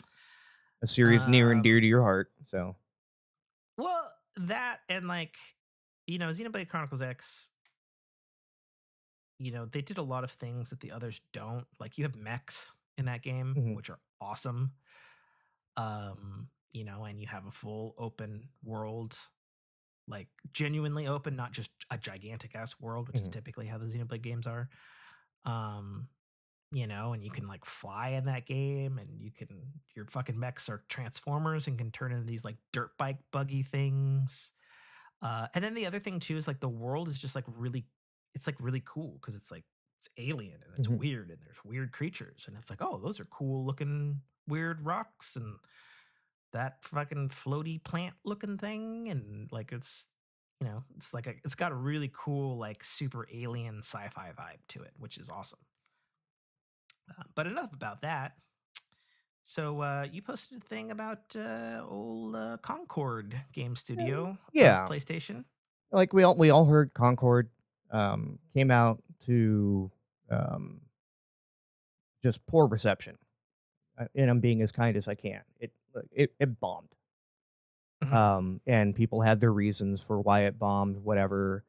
Um, but in the weeks following the game basically just being yanked off every platform and refunds being issued was okay. We saw the bad reception. It's we still feel it's a quality game. Let's reconvene and see if we can retool this and maybe release it later with improvements after the feedback, et cetera, et cetera. Um, so there was always hope for the studio to get kind of a second shot at it. And that's now just been like Firewalk is it's been given a Viking funeral. Yeah, they were killed Yep. by Sony, which I think everybody saw coming. Mm-hmm. And that game is definitely 100% Yeah, not coming back. it is a done deal. I don't even know that any of the team was like with the Bungie thing. Absorbed. Yeah, Yeah. where certain members of staff were absorbed back into Sony SIE, right, or SEI. See, I think that's actually old. They don't have SIE anymore. Okay. but it used to be Sony Interactive Entertainment, and they had Yeah. just like the umbrella arm that owned all the studios and stuff. Right. Yeah, that's the thing. But yeah, they also had another kill too. Some studio I didn't even know Sony had. Hmm. Right at the same What? time. Yeah. Yeah, what was that one? They did like mobile or something? I've Yeah. never Game even heard of developer them. D.I.N.K. What did they do? I don't know that they did anything. I think they Ooh. were acquired for their ability to develop on mobile, and I guess they just didn't need to do anything. Like, Neon Koi is a German-Finnish studio Mhm. founded in 2020, acquired by Sony in 2022. And It did was what? they did Like,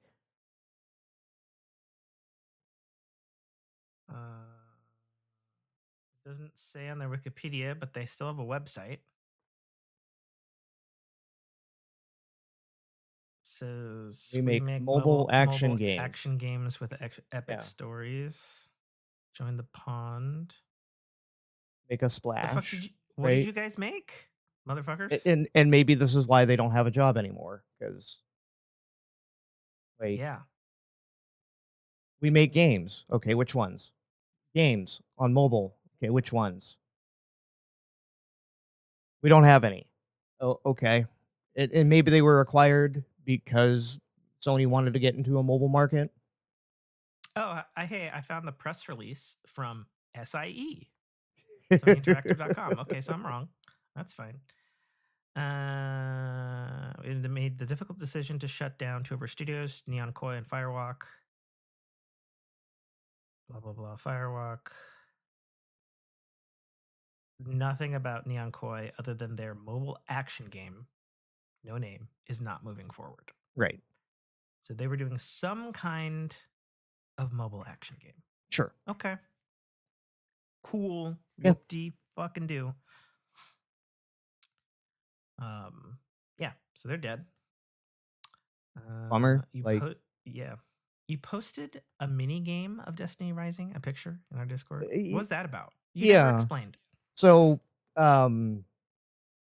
when you first opened the game, like, I was like, oh, okay, let's set up everything. Went to hit play, and I was like, nope, you can't do this until November 1st. And I'm like, okay, and there's still a bunch of icons on the screen. I'm like, what do these buttons do? And then one of them was this Go Ghost, and it's a little mini game. Okay. Kind of side scroll platformer, but it's auto moving, a la, a little bit of Flappy Birdish, but not quite. Okay. You basically, it's a ghost. You have double jump, and you avoid obstacles. And if you double jump and then tap again, you do a bowling maneuver, which kind of slams you back down, a la Mario. Okay. And you can destroy certain items on the screen, and it's just an infinite side scroller that gets more difficult as you keep going, and it's just like, it's stupid little dumb fun. And there's, like, if you see in the total score there was a progression bar, and those 3 chests, when I finally got into the beta, they equated to actual in-game glimmer. So, Okay. yeah. That's cool. Yeah. And then I guess. No co-founder of the show, Dame, Mhm. played and beat Alan Wake 2 DLC, and he also beat the new DLC, The Lake House, which I super fucking unfortunately have not had the fucking time to fucking play. Okay. See, I thought he was talking about the movie, and I was like, is this the right channel for that? No, I can understand why you would think that 100%. But no, Lake House is the name of the final DLC Okay. for Alan Wake 2. Alan Wake 2 is now, development cycle is complete. Minus any outstanding bugs. It has a physical release now, which they missed last year. Mhm. And I've looked at nothing other than the reveal trailer for Lake House because I don't want any spoilers. I don't even want to know if it's any good because I trust Remedy that much. And I need to play it and have to play it, but I have not played it yet. Since this is in gaming, and even though we spent a fuck ton of time talking about Apple shit, we have one more thing to talk about. Mhm. In the middle of fucking the MacBook Pro 10-minute thing. Mhm. They're like, yada, yada, yada, MacBook Pro, great. Assassin's Creed Shadows. And I'm like, yeah, I knew it was announced. It's coming next year. Sounds like it's coming day and date now with their pushbacks. It's launching on every fucking platform imaginable on their launch date. Good luck with that, Ubisoft. We saw how that went with Star Wars Outlaws. And then just casually, they're like, and coming to the Mac next year is Cyberpunk 2077. And I'm like, what the fuck? Right. They're like, including the full complement of features with path tracing. And I was like, what the fuck? Right. Now, is this going to be only available on the whatever model, M4 Pro or? So I did some digging on this Yeah, one. I figured you would. I posted what the actual press release from CD Projekt Red was. And they state specifically, Cyberpunk 2077 is coming to the Mac in 2025. No release date specified. Available on all Apple Silicon Macs. And I'm like, But so all the way back on my M1 right, for the game that crushes right. PC settings. Am I gonna have to set this to 240i and? Yeah. Right. I mean, don't get me wrong. They obviously had to get it running on the old Xbox One and the PS4. Right. To middling results. And the M1 is probably definitely more capable than the original PS4 and the original Xbox One. But the curious thing that I noted was they did not announce a port team. It sounds like it is internal, which is very interesting, especially since CD Projekt Red has moved on from their own game engine in favor of Unreal 5 and integrating parts of the Red engine into 5 officially with that whole big thing that they're working on with Epic. And more curiously, Digital Foundry had a couple of interesting things to say about this. They're like, wow, that's a cool announcement. And then they're like, hold up, what did they just say at the Apple conference? Right. Because it's apparently going to have some features that the PC version does not have. One of them including frame generation. Sure. Okay. And so Digital Foundry was like, hold up, that's not a thing. But yes, it is. Like, Cyberpunk. No, I have DLSS plus boost, which is AI frame generation. I know, but the reason that that's pointed out is Apple doesn't have that.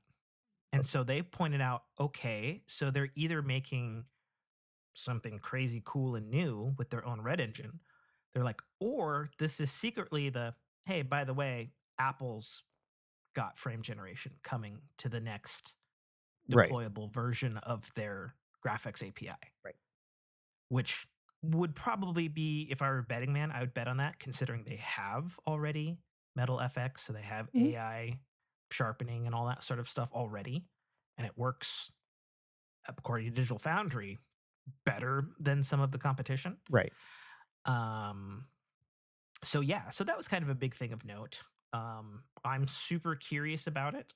I know for a fact, with the Mac game porting toolkit that they announced several years ago, people have gotten Cyberpunk, quote unquote, running on the Mac with a direct translation using their translation tool on like the super high end, like this Mac can do anything type kit. The trash cans. Yeah. Well, they're not trash cans anymore. You're thinking that is so 2008, Nate. Okay. Get over yourself. Anyway, I thought that was cool. Yeah. It's definitely one of and the thing that pissed me off about it is literally nobody else was talking about it. Well, IGN didn't talk about it, Kotaku, and I was like, hold up, that's kind of a big deal, guys. So here's where I circle back to our previous conversation on this today, is that Mac Mini, even the 599 model, is looking very, very compelling if it's a capable gamer. Because I don't know, what does your consoles cost now? Oh yeah, no, you're right. Right. You right. You big right. And the thing is, with the M4, it being more powerful than the chip in this, and my chip in this, and we'll get into it, I'm running Assassin's Creed. I'm Right. running Resident Evil. I'm running the big boy games Yeah. on my device. So And it runs them, I could have obviously. a Yeah. pocketable game console in theory. And I've said Xbox, why before aren't you getting that, on this, getting an app on this damn device like right now? I mean, I'm sure they could if they would. Mm-hmm. But like, yeah, it's very interesting. And some other people have pointed out, this continues Apple's very subtle, slow push into specifically single player AAA gaming Mm-hmm.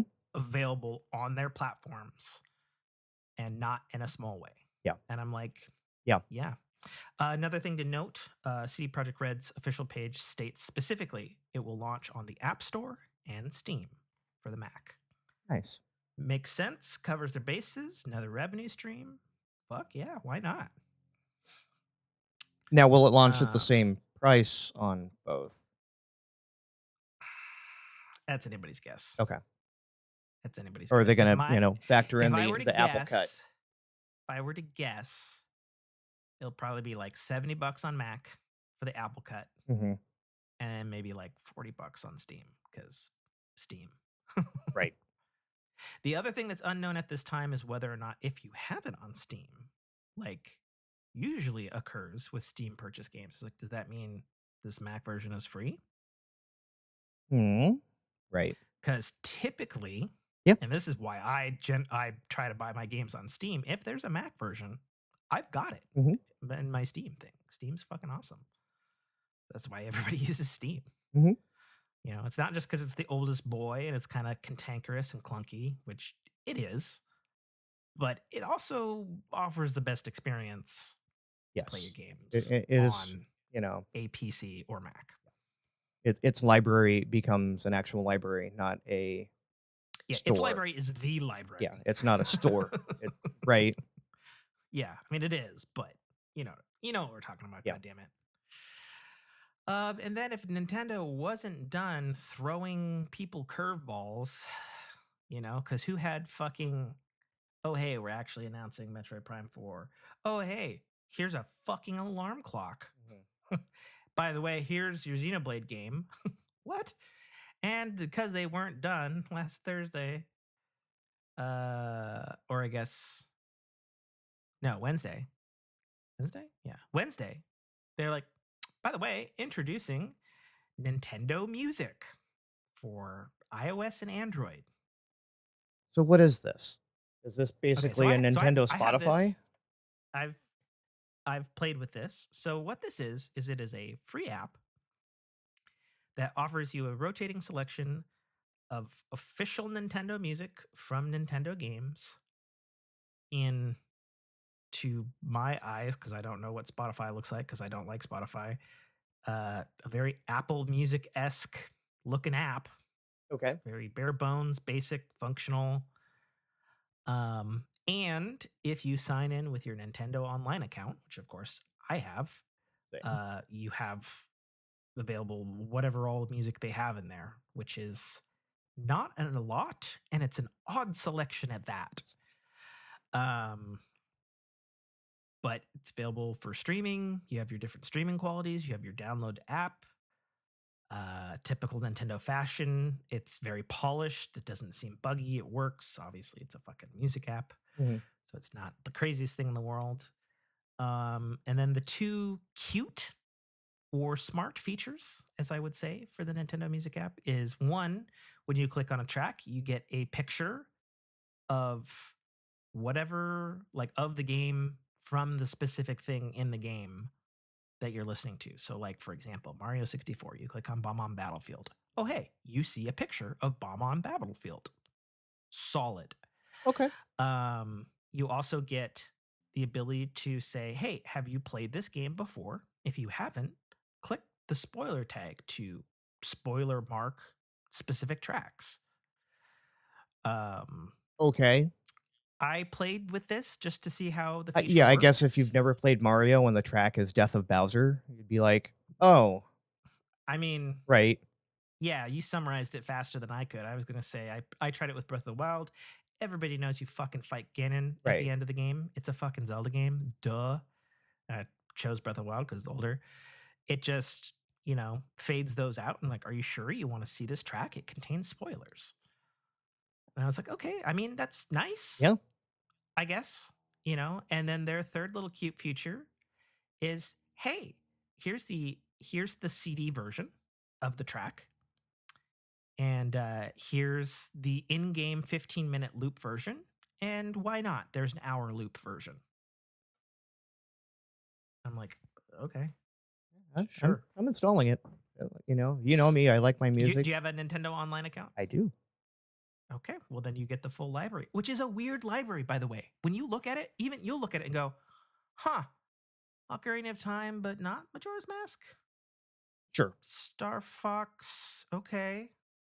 2 Super NES games, and it's fucking Donkey Kong Country and Yoshi's Island? Why? Where's my Link to the Past? Probably a Where's licensing issue somewhere. They're the fucking licensors. But are they though? And then the other weird thing, and this was actually spoken about by an American who's a Japanese video game composer who commented on this.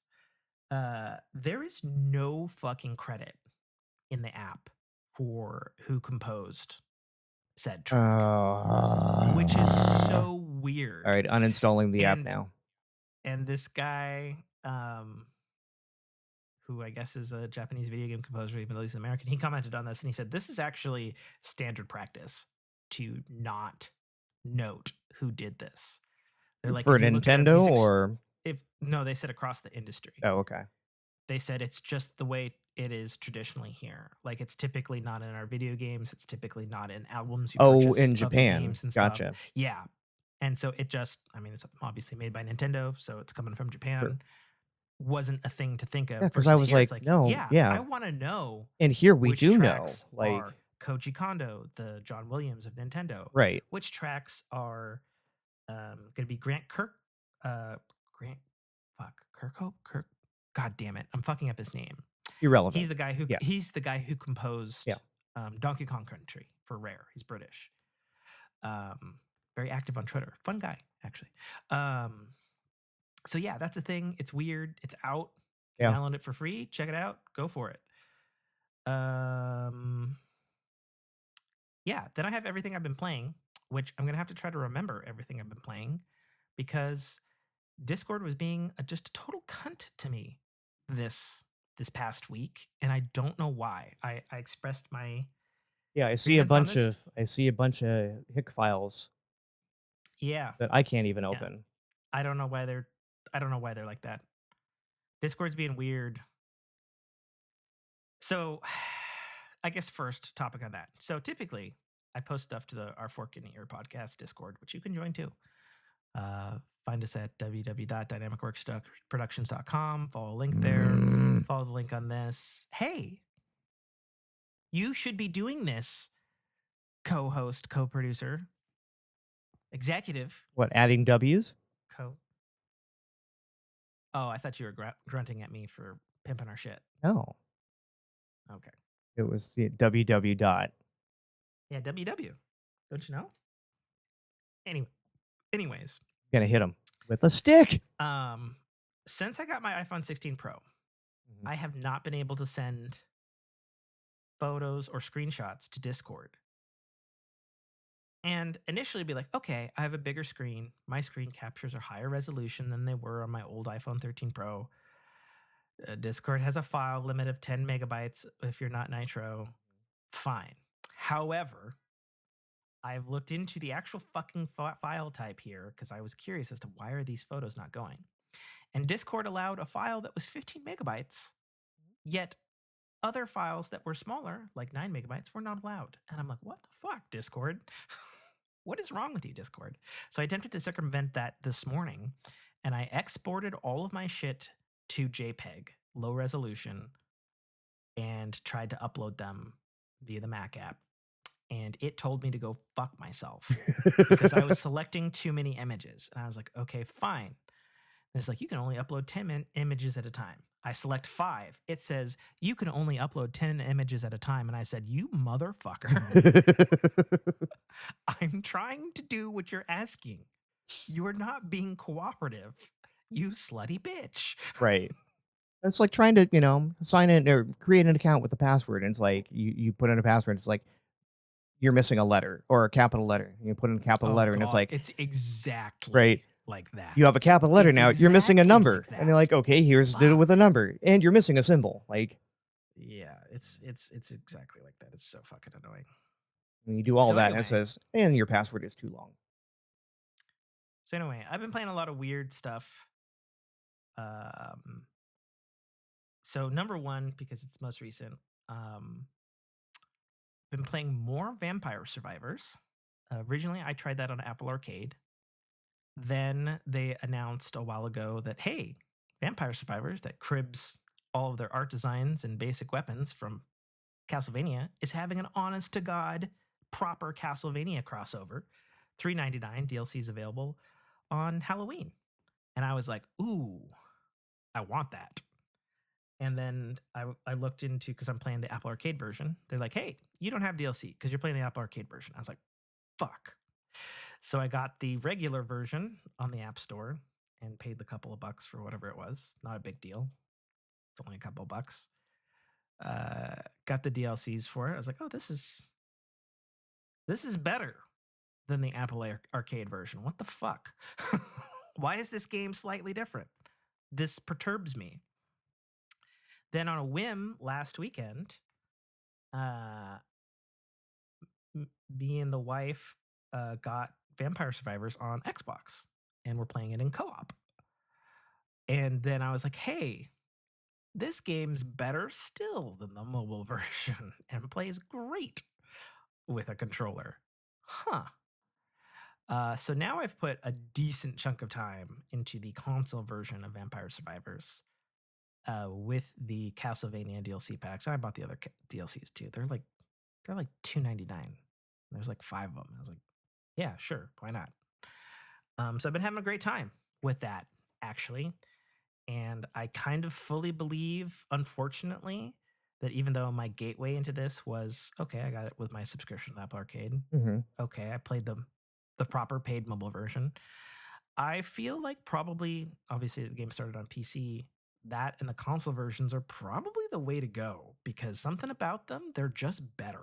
And I don't know what it is, because when you look at Vampire Survivors, like this is a basic ass bitch looking game. Like, Okay. there's not a lot going on here under the hood. It runs on Unity, Right. made by like 3 dudes. Like, I get that, but something about the way the gameplay is tweaked, or the scaling, or the grinding level. Like, I don't know. Something about it's just different. Hits different on console, which I find annoying personally because I like parity, obviously. But yeah, I've been playing a lot of that. And I think the thing that I can say now, having gotten much deeper into Vampire Survivors, is, it's a one input control kind of game. Again, you have movement. That's it. You do not have other buttons. You do not have other controls. That's fucking it. So very easy for like your wife to play, very easy to understand. But the thing that the game doesn't let you know when you start playing is it unfurls in layers. Okay. First it's like, okay, oh, you got this handful of weapons. Okay, cool. Oh, you got this handful of upgrades. Okay, cool. Oh, hey, now there's maps. Oh, hey, now there's things to go to on the map. Okay, hey, cool. Here's a map of your map to show you that it's not actually just like a procedurally generated thing. This is a purpose map with things. Oh, hey, there's switches and secrets and things to find. Oh, hey, there's different targets and things to find. Oh, hey, there's this, there's that, there's this, there's that, there's that. By the way, there's 160 fucking weapons, and there's 48 fucking playable characters with different fucking stats. There's missions, there's adventures, there's campaign stories, and none of that shit is there when you start. It just starts slowly unlocking as you keep playing the game. And I was like, oh, interesting. There is more game here as you game. Imagine that. Yeah, fascinating. And now I understand fully why Vampire Survivors is a cult classic. Yeah. It's big enough to get Konami to license the actual Castlevania IP and stuff to them. I get it. I get it now. It's fucking good. That's why. So I've been playing a lot of that because it's easy to play on the can, or while I'm waiting for all the bullshit life stuff to happen with changing vehicles and stuff, and I'll get into that in a bit. And it's easy to just pop on the Xbox, play a couple 30-minute rounds, and be done and go to bed. So I've been doing a lot of that. Obviously I've been playing a lot of D.I.N.K. They just had their 2nd anniversary update, so there's a bunch of free shit in the store you can get daily. A lot of big drops, new characters, new stuff. They finally reorganized some shit of their UI in the front end, and it's now approximately 0.5% better. I think it still go more. And then the big thing that I've actually spent the most time with, and I've played it in some unusual ways, and I'll get into that, is I have been playing the absolute shit out of Alien Isolation. Okay. Which is a big thing for me, because as I've stated before, I love the Alien franchise. The Xenomorph fucking terrifies me. I like that whole, I've said before, I'm arachnophobic. That whole, yeah, it's bipedal, but it's creepy, it's black, it's the face huggers, like all that stuff. Ugh. But I love it. Right. And I've said repeatedly, as it's because Alien Isolation is an old ass game at this point. 2014 is when that came out, a literal fucking decade ago. And it had great reviews at the time. Everybody praised that it was this amazing, remarkable, perfect Alien game. And I was like, Alien game, cool graphics, stealth, horror. I'm like, that sounds amazing. Oh, there's a xenomorph that hunts you with AI? Nope. Nope. Not doing that. Not doing that.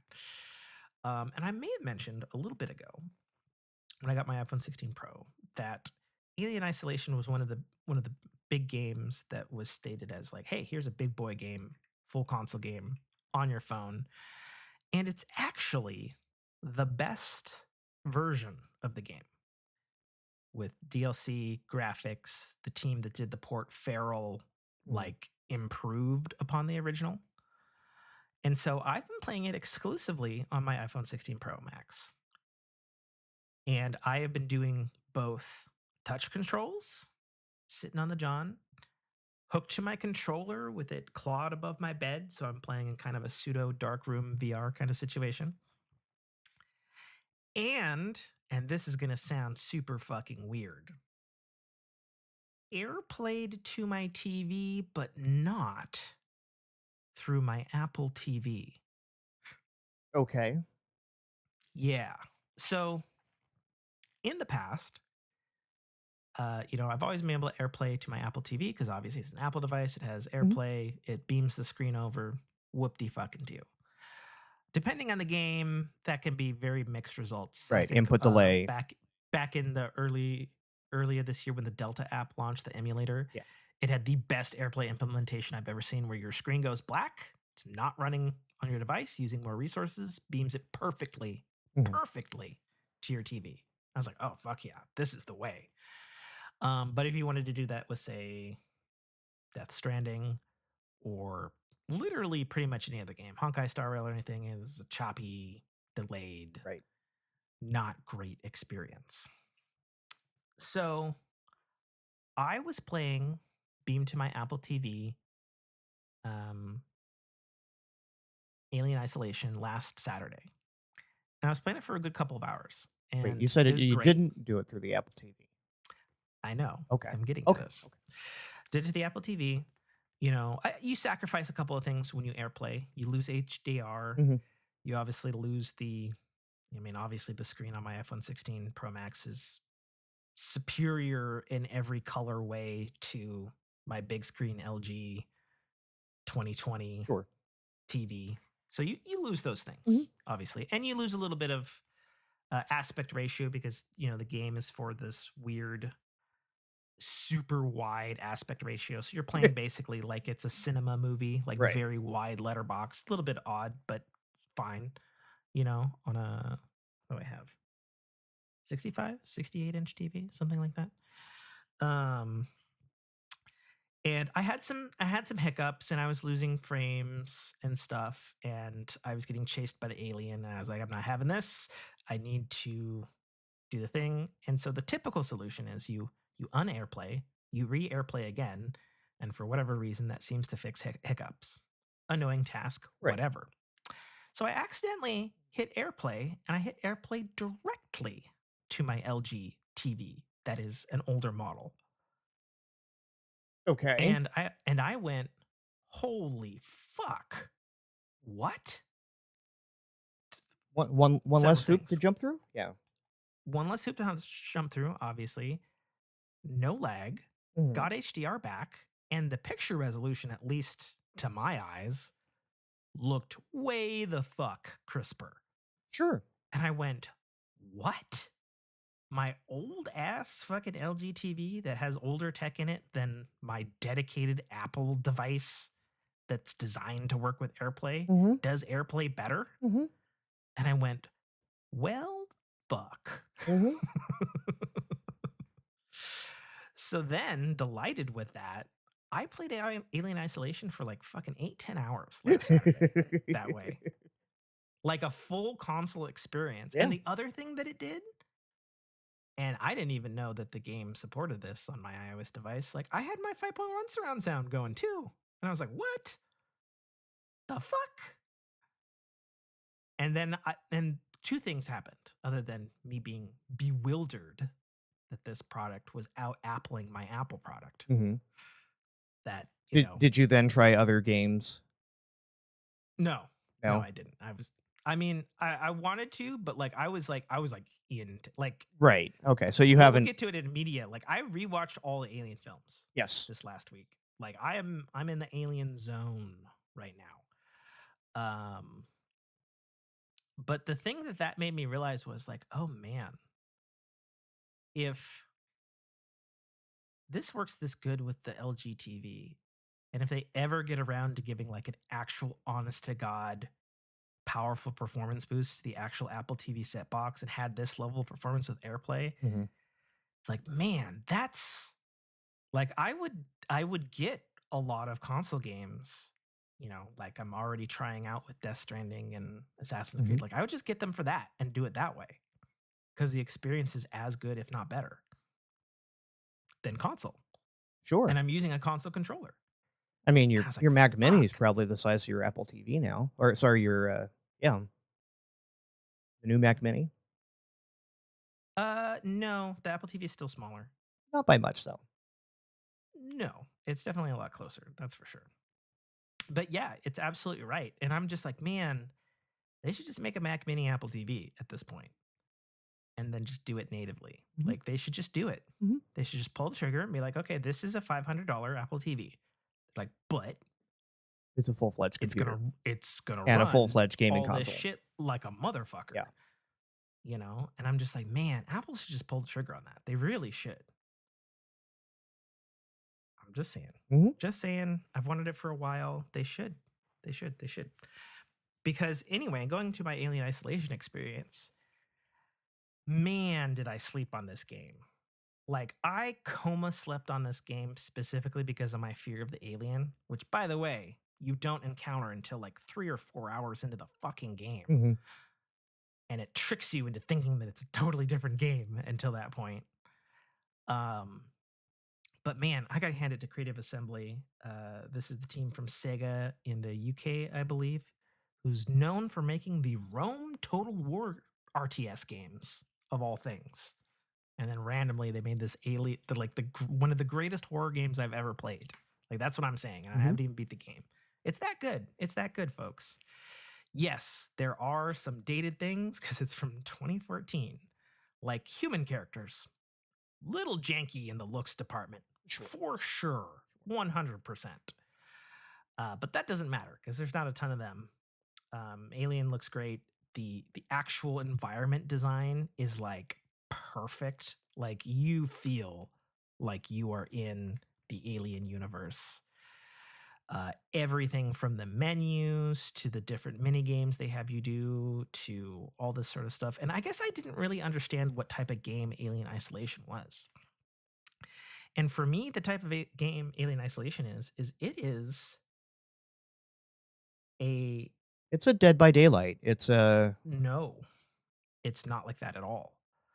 Um, it is a full-fledged single-player game in the vein of Chronicles of Riddick: Escape from Butcher Bay.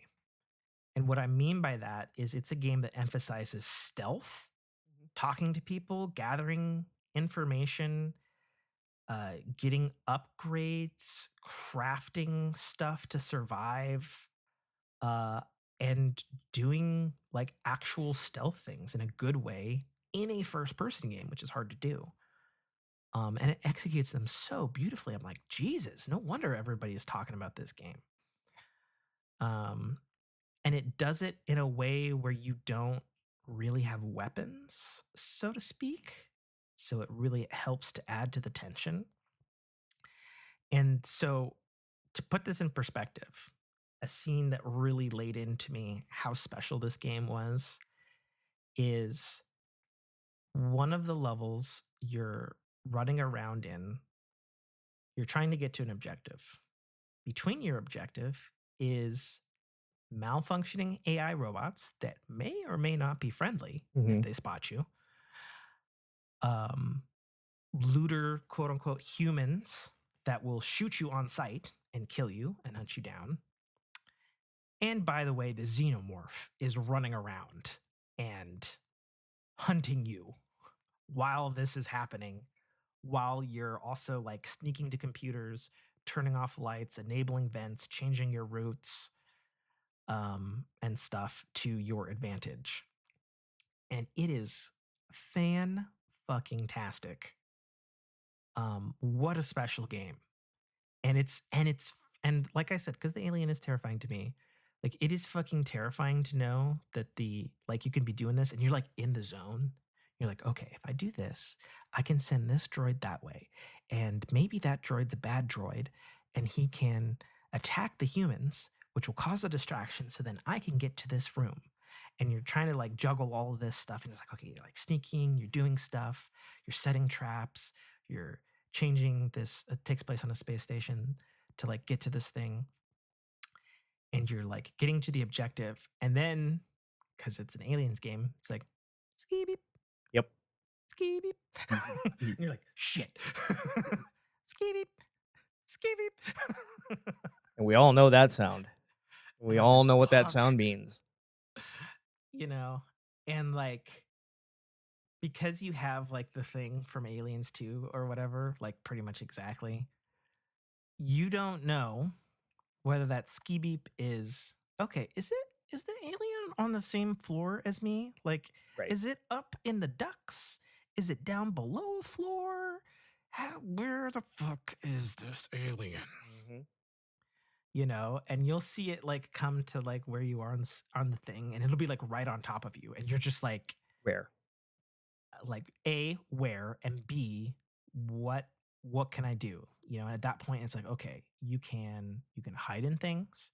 They have this cool mechanic where your character is like scared, and if you crouch, if it's like low enough, they'll like get down like all the way like underneath like a desk or behind like something to like try to like cower, I guess, or put yourself out of view, which is super smart and it's really fluid. Like you don't even have to think about it. The game just does it, which is so smart. And there's like one where I was in like a medical bay and there's like ski beep, ski beep, ski beep, ski beep. And I was like, fuck. And I'm like under a bed. And then like I'm looking out a door that I just entered. And like I just hear thump, thump, thump, thump, thump, thump. And then I fucking see the xenomorph and it like fucking comes straight into the room. And I'm like, oh fuck. And it's like all hissing and stuff. And the thing that's awesome and is like, even though it's a 2014 game and like the AI could be better, the AI does a bunch of stuff that's really fucking clever. Right. Like, so, like, if the alien doesn't find you, like, it'll get mad in the room and start throwing stuff around and then, like, run off somewhere else, which is also kind of terrifying because, like, when it starts attacking stuff randomly, you're like, "Oh my god, is it gonna find me or is it just gonna get mad and leave?" I don't know. Yeah, I was looking at the wiki. Apparently, it was a custom built Yep. engine, um, Yeah, my because understanding. specifically for that, that was taken from a Viking uh, Battle for Asgard game, and they took it specifically for the enemy pathing and dynamics Yeah, it's interesting because I mean, and obviously, they're lighting. used to working with a different thing. It's 2014, it's an old game, but it's interesting because you can't do the same thing twice to, like, distract the alien. Like, you have to be really conscious of, like, okay, if I went and hid in a locker from the alien and the alien was, like, right up on the locker and he didn't find you, you can't, if he comes back, go hide in a locker again Right. because he will remember that you were in a locker and he didn't find you. And when you're in the tension of dodging androids, dodging other people, trying to get to your objective, with aliens fucking hunting you, and you just forget that you did one of these things to hide from the alien, and then the fucking alien gets you, it is fucking terrifying. And so there was one where there was like fire control or something, and there was like an android, and I was using that to distract the android, but I'd also used it to distract the alien. And I like used it to distract the android and get by him, thinking that that would work because I had previously done that earlier. Hmm. And there was no skibbity beep beep stuff. Like I was just in the middle of a corridor, and then my character automatically looks up as a vent bursts down, and then the fucking aliens and like just Right. fucking rapes you, and you're just like Jesus fucking Christ, you know. Um, yeah, that game is something special, man. Like I understand why everybody talked about it so much. And it was interesting. I looked at the time to beat because like I played it all weekend last weekend, using every weird arrangement I could. Still playing on the same iPhone, obviously. I mean, I was playing it to the bathroom. I was playing it in bed. I just a whole hog went in, and I was like, man, I've spent all day in this game. How close am I to being at the end? And then they're like, oh yeah, time to beat is like 30 hours, and I was like, oh fuck, I ain't I ain't even scratched the surface on this fucking game, and it's fucking fantastic. Um, so yeah, kudos to Alien Isolation and the original team Creative Assembly. Kudos to Feral Interactive. Nate's looking real mad at whatever his kid's doing as he mutes himself. I don't mind her being in the room, but I told her she's got to be quiet while she's here because we're broadcasting, and she's over here beatboxing and gasping. And Jeez. I don't know if any of it's coming through, but Not yet. I think I've heard her voice a little bit, but that's it.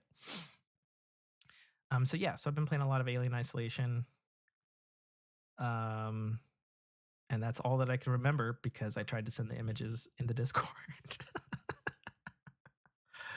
Was yeah, anything else I'm here? looking at screenshots from it, and I'm just like, I might end up having to pick this one up because I've always loved. I'm a Giger fan. Um, It so I've is, always and liked the Alien franchise. yeah, and are we done with games? We'll just move into entertainment and close up. Sure. Okay, cool. So on that same note, I did watch. Uh, it kind of started a couple weeks ago. We watched Alien Romulus, Right, which I haven't seen which, yet, by but the way, having recently, like, I thought that film was phenomenal. mhm. B, it was like, man, I should rewatch the Aliens again. It's Halloween time. Let's watch the Aliens again. And so between that and Alien Isolation, um, You're aliened I'm up. not Yeah, I'm not gonna say this lightly. Alien Romulus is the best Alien movie, that's what I hear. and I don't say that lightly. And I want to put it in the context in which it is. I'm an Alien fan. I've seen all the other Aliens films, Mhm. Aliens vs Predator, even the godforsaken Prometheus and Alien Covenant films. I've seen them all, and Mhm. I saw them all this past week. And one can argue that Alien Romulus definitely retreads familiar ground. Mhm. It probably cribs from every single Alien movie, at least in a couple of scenes or a little bit the entire time. And if you watch the behind the scenes and the director's commentary, the director of Alien Romulus, Freddie Alvarez, actually said the reason he wanted to do an Alien film, other than he's a huge fan, was he was shooting some other film and he played Alien Isolation. And he said to himself, my God, if we could combine Alien Isolation with the original, like the good Alien films, Mhm. and make a new film with it, that would be so powerful. And that's exactly what this motherfucker did. It's exactly what he did. And in fact, there's a couple of Easter eggs in Alien Romulus that made Alien Isolation canon within the Aliens movie universe. Okay. Because there's a whole sub thing with Alien Isolation because you play Amanda Ripley, Mhm. her daughter, Yes. in this game, and it's like, what? She had no daughter except for the fucking alien fucking stuff Mhm. in Resurrection. Spoiler alert for a fucking 30-year-old franchise. Get Right. over it.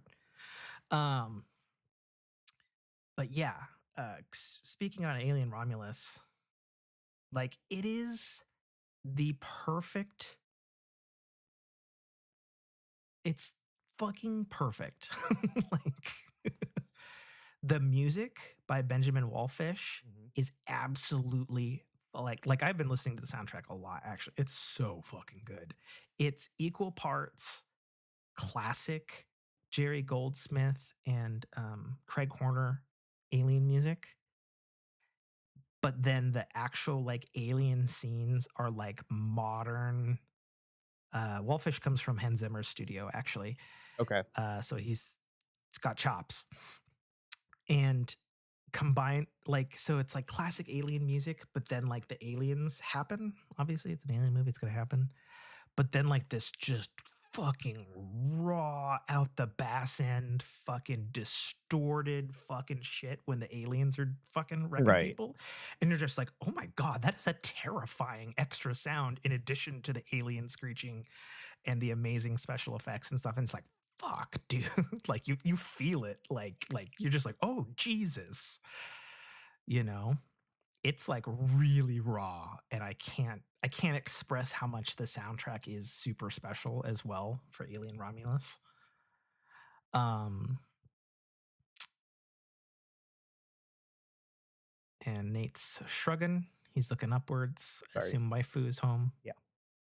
Yeah. Solid. And yeah, man, the score is special in Alien Romulus. Having seen the behind the scenes stuff, they used as little CGI as possible. Yeah. And That it was the one thing I heard. really, really helped sell it. Yep. And don't get me wrong, I enjoyed the complete super modern CGI realization of the aliens, specifically in Alien Covenant. Mhm. It was a good treatment of that. But there is definitely something about like they used real animatronics, real people in xenomorph suits, and a wild thing of like RC cars and animatronic legs on the floor for Mhm. face huggers, in addition to fully real constructed sets, some CGI extensions here and there. But the way that he did the film Yeah. was so smart. And apparently it was under budget too. Like that's the other thing. And by the way, an Alien Romulus 2 has already been greenlit. Um, as of this last week, I actually just read the post, which Yeah. I'm 1000% on board for because it's like, man, this guy. And it's funny because I've actually seen this dude's work before and I didn't know it. He did the Evil Dead reboot movie. Mhm. in like 2010 or something, which I thought was, you know, it was different, but it was actually really good and it was pretty respectful. Like it was good, you know, and like that's pretty much all this dude does is horror movies. And he just like, man, he was able to create stuff here, and he was able to do the thing that, well, Alien Isolation does, which is make the aliens terrifying Mhm. again. Well, And it's so and again with funny the because behind the scenes, like his choice to use practical effects was for that reason, because he was Mhm. like, you can't get scared of a tennis ball. Yeah, Like, that's true. Yeah. Like like the acting is on point. They're all young, up and coming actors, totally fresh cast. There's more than a little, and I don't know if it was intentional, but just from my own horror love background, there's more than a little bit of dead space in Alien Romulus as a film, which I obviously loved. how much Alien is in Dead Space, though? Would you say? There's a lot. So, There's absolutely a lot. And I understand that thing. The thing, though, for me with Dead Space is like, sure, Alien owes a ton, or I'm sorry, Dead Space owes a ton to the Alien franchise. almost every space horror movie owes a ton of debt Yeah, to. I mean, Dead Space is more Event Horizon than it is Alien, Mhm. and they knowingly and openly say, "Yep, it's Aliens and Event Horizon," basically. But the thing that I would say Alien Romulus does that Dead Space did is like the execution, man. The execution is like fucking so spot on, you know. And there were times even like Jessica was jumping, and she's like the horror queen, and like gore and stuff doesn't get her, and she's like, "God damn!" Like, she's like, "God damn." You know, so yeah, I can't say enough good things about Alien Romulus. It's everything I ever wanted in an alien movie, but didn't know I needed in an alien movie. And it hits all of the beats. It hits, there's nostalgia. There's probably something from every alien film in this film. And like you might be able to maybe look back on that and be like, well, they just kind of took the best bits from each alien film and put it in a film. You know, and I was like, yeah, you could argue that. Except it's executed to the degree that it's like, man, this feels fucking great. Right. You know? And like the tension, the tone. Yeah, Alien Romulus, man. Like, honestly, I would say it's in my running for movie of the year. Just saying. And that's up against probably Dune 2 in my book. And obviously, we all know I'm going to be a fucking bitch and be like, yeah, Sonic 3 at the end of the year. But yeah, so Alien Romulus, best fucking alien movie. Straight up. Do you want the floor for a second, Nate? No. I actually am. I've been avoiding a lot of TV lately. It's sports Okay. ball, sports ball, sports ball, sports Mm. ball, sports ball. L.A. My Dodgers won the World Series. Okay. So we are the 2024 Isn't baseball. that I'm now, because I'm not a sports ball person, Mhm. is the Dodgers winning the World Series, is that one of those like eternal jokes? It's like the Dodgers are never going to win the World Series, or No, am I not thinking at of a all. different baseball team? You're thinking like Cleveland Indians Mets or or Mets, I don't yeah, know. which we beat the Somebody, Mets to get to the World Series. But yeah, it was Dodgers Yankees. So basically, the did they two, win? yes, in 5 games Oh, in stunning fashion. good job. Um, Good job. Good job, sports ball people. yeah, so that's basically been the majority of my TV watching has been the NL series leading into the World Series, and then the World Series Okay. itself, and Okay. then football on the weekends. Hmm. So, Okay. and then Um, political commentary, but we don't get into that. yeah. Yeah. Well, several more days and then, Yep. you know, another several months of whichever side griping, and Yep. we can fucking hopefully move on with our fucking lives. Yep. We are on the same page as that on that one. Yeah. I'm so fucking over it. And if I get, I get this last week, I've gotten like 10 text Yep. messages a day And from spam likely calls. candidates, Yeah. local stuff, calls. Holy shit, Yep. is it a lot Yep. this year or this election season?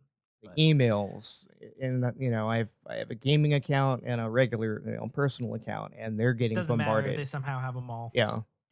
right?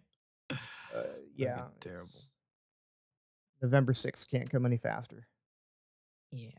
So me and the wife also watched Long Legs, which is a horror movie that's been propped up because it has Nicolas Cage Right. as a serial Okay. killer in it, and more specifically to me because creative and writer and studio head and CEO of Remedy Games, made Alan Wake and stuff like that, said that this was the most Alan Wake film he's ever seen in his life. Okay. And so on Nicolas Cage, on the Alan Wake pseudo connection, I was like, I'm in. Let's get this movie. And of course, Jessica was in because she was like, horror movie, serial killers. I'm Nicolas there. Cage. Okay. Yeah. Yeah, she's like, all right. So, Long Legs. I don't know where to start on this one. I've heard a lot of misses on this one. Yeah. So, here's the things that are good about Long Legs. It's beautifully acted. It is absolutely gorgeously shot. Mm-hmm. Just the lighting setup in each scene is such a vibe.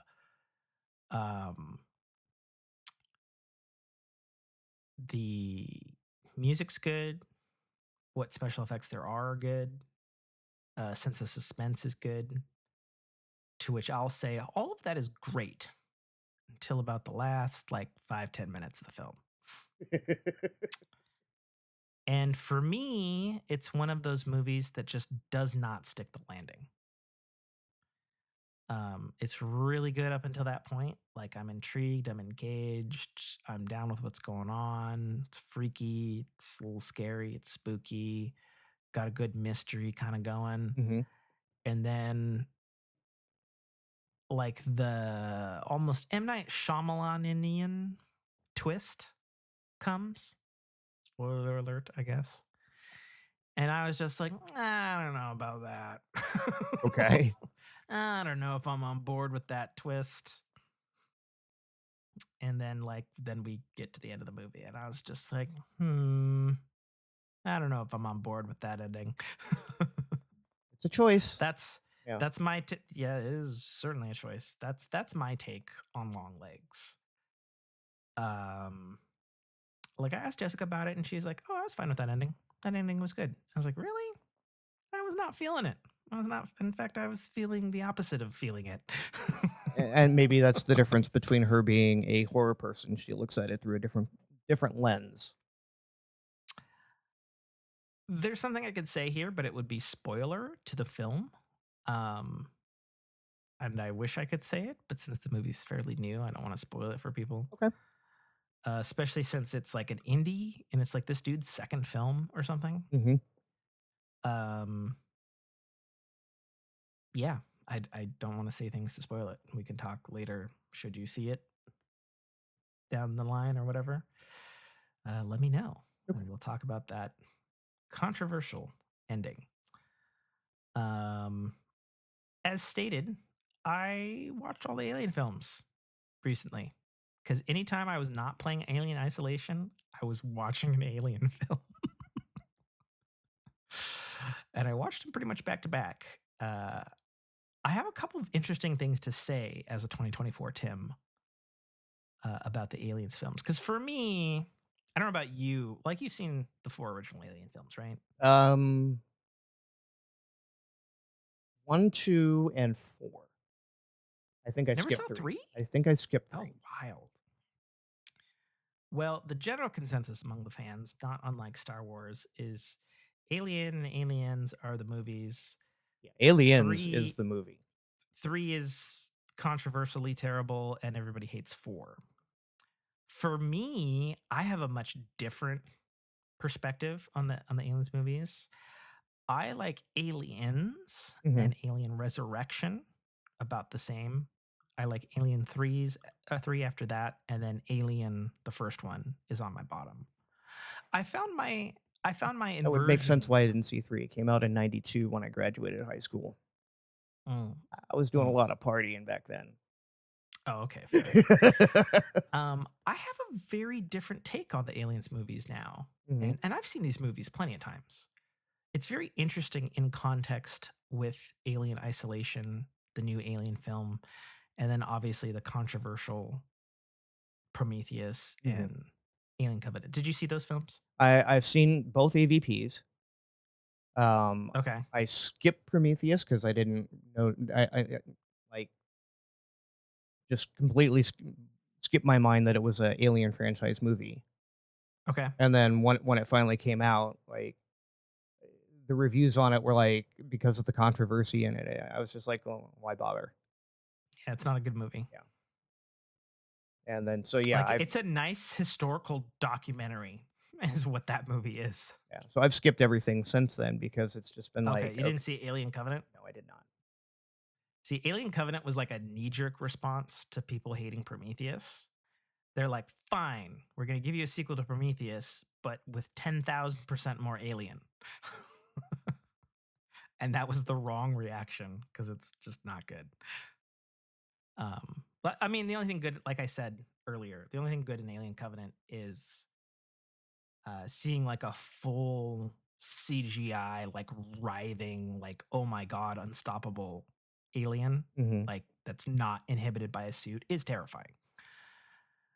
Like that's really cool. Like it's like neat almost. But again, they way overdid it, and they're like, "Fine, here's your fucking aliens. Here's literally 10,000 of them." And it's like, okay, that's not so scary though. Right. Especially when they're on screen for 90% of the movie. And it's like, okay, you lose your god Right. damn it. Yeah, it's the zombie movie problem, right? Yeah, exactly. So yeah, I have a different take on my Alien lineup now. Because I watched Alien and I was like, I've been too harsh on the first Alien. Yeah, Alien really is it's really, good. really terrific. Some of the special effects hold up. Some like anything that's from God, the 1979. 70s Yeah. don't hold up as well. They're still good, but it's like, okay, all right, fair. Um, Aliens is definitely really good, but it's funny. I've always looked at Aliens, obviously, James Cameron, he's great with sequels, Aliens, Terminator 2, blah, blah, blah, fans. But like Aliens for me this time around, I was like, I love this, but also that's a little much in the scary department. Like it's not quite, it doesn't quite build the Here's tension like well, Alien 1 here's does. here's the way, and I don't know if you'll agree with this because you're not the horror person. I'm not a horror person either. It's the same difference I mean, I'm a between horror person. What are you talking about? well, it's the same difference between the first Friday the 13th and the second, the first Nightmare on Elm Street and the second, Um, I haven't seen the second one. right? Remember, we've talked about that in the past. Jessica's like the classic horror movie girl, Right. and like she's had me in recent years watch Halloween and Friday the 13th and Nightmare on Elm Street. We actually didn't do that this year, but over the years, Yeah. she's gotten me into these classics. But Alien and Aliens, it's kind of got that same thing. It's like the first Friday the 13th, it was like it's scary, but not because Jason's constantly chasing you. Right. Mm, And then in the yeah, second that's one, fair. it's It's a like, different type of okay, scare. now right. Now it's just blood, guts, gore. Right. And the same thing with the original the original Nightmare on Elm Street. It's kind of got a different, the scare isn't because it's blood, guts, gore. It's not visceral. It's Okay. psychological between Alien Fair. and Aliens, in my opinion. Yeah, I understand that. Right. Aliens is a very juicy, like it's a visceral movie. Yeah, it's Everyone's very, sweaty, very like it's action. wet. Yeah. Oh yeah, it is. Yeah, wet is a good descriptor for that one. I won't use Especially the 'cause M that's word. Yeah. oh, it's moist as hell. Um, yeah. So I had a little different reaction to Aliens. Like I still enjoyed it, like I always do, and I was like, hmm. And then when I got to Aliens 3, which Still I bad. mean, but did you see it though? No. I'm just saying it's I still still bad. really I still really like Aliens 3. Okay. Cuz see Aliens 3 for me takes it back to more of the Aliens 1 horror, the psychological with a little bit of visceral. And then it's interesting, I feel like Alien 3 actually has the most plot development of Ripley as a character, which is fascinating. And it also has a lot of interesting Weyland Yutani lore, the megacorp within the franchise. Mhm. And it's funny getting to Alien Resurrection, and maybe it's just maybe I'm getting older or something. I've always liked Alien Resurrection because it had the visceral stuff. I felt it took some really wild swings with the plot, which I really enjoyed. Um, the thing that kind of rubbed me wrong this time around with Alien Resurrection was I was like, man, sure I'm noticing a lot of '90s jank in this film. I don't I don't remember this '90s jank. And I was like, man, is it because 92. Yeah. it's because of my age and like I'm predisposed to '90s jank being normal in films? Hmm. I was like, interesting. Um, yeah, Alien Resurrection. And then I don't even want to talk about Prometheus and Alien Covenant. I already have. They exist. They're canon. Um, yeah. And then, but yeah, no. So I think probably if I were to rank them, and I can't really put Aliens versus Predator and Aliens 2 because they're not canon. Uh, even though they're fun in a popcorn horror movie kind of way. I'd probably go Alien Romulus, Alien, Aliens 3, Aliens, Alien Resurrection, and then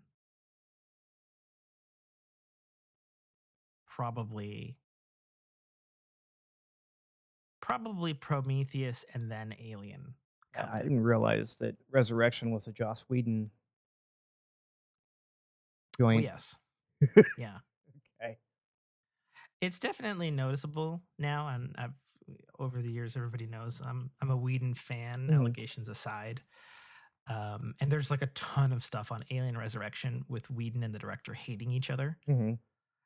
And like the director blames Whedon for the script, but he's still proud of the movie. And then Whedon blames him for directing the movie, but is still proud of the script. It's like a whole whatever. I still really like Resurrection, even though there's a lot of '90s jank showing. And I totally forgotten Winona Ryder was in it. The same way as Aliens 3, I was like, well, it's so funny now watching Aliens 3. And I don't know how I had forgotten this because I've seen this movie a lot. I was like, Aliens 3, small spoiler alert for Nate who hasn't seen it, did not have Tywin Lannister fucking uh, Ellen Ripley on my bingo card for that movie, but that's sure as shit what happens in that movie. He plays a character. And I was like, what? I don't. Hey, look, it's Tywin Lannister. What the fuck? Oh god, aliens films. So yeah, that's what I've been watching. Not a ton of news to go over in entertainment. Daredevil Born Again, MCU's Matt Murdock will premiere on March 4th on Disney Plus. There's actually a small stinger teaser online of everything that's coming to Disney Plus next year. So there's a little bit of Daredevil out there. Mhm. New Star Wars, Showed the I Skeleton haven't seen Crew. that. I haven't seen that one. I saw it drop last night. It's like a 2-minute trailer. I've not seen it though. Yeah. I didn't watch it. Did you watch it? Not yet. Oh, I okay. saw the I've trailer last night as well, and I'm like, huh. the the thing I heard on Reddit without watching the trailer is Reddit was saying Goonies Star Wars. Right. I'm in. Right. Which sounds like a great mix to me. Like I'm down. So yeah. That's pretty much what we've been doing. Me and the wife finished up a MasterChef Junior. Star Trek Lower Decks is back. We're watching that. It's super fantastic, but every episode ends credits, and I'm just like, I'm sad. This is the last season. Mm-hmm. I am sad. This show is so wonderfully special. especially after finally, I've said this before, finding its specific pocket between hardcore nerd Star Trek, uh, inspirational, feel good stuff, and absolutely shitting on their own Star Trek stuff in comedy. Hmm. Like it's such a lovely mix. Um, some fans have pointed out that they're like, well, at least compared to like any other Star Trek, this one could be brought back from the dead easier because it's animated. Right. You know, you just need the voices and the animation crew. And like, oh, I was like, yeah, that's true. You know, stranger things have happened, like the Star Trek original series animated series that came back for like 2 seasons or whatever it was. You know, so why not? Why not? But been doing that. Also been watching another final season of What We Do in the Shadows, which I'm enjoying, but I also feel we lost some momentum from the prior season, Okay. which is a little unfortunate going into their final season. So I'm hoping it picks up the pace or finds their vibe, or yeah, hope it figures its shit out by the end of the season.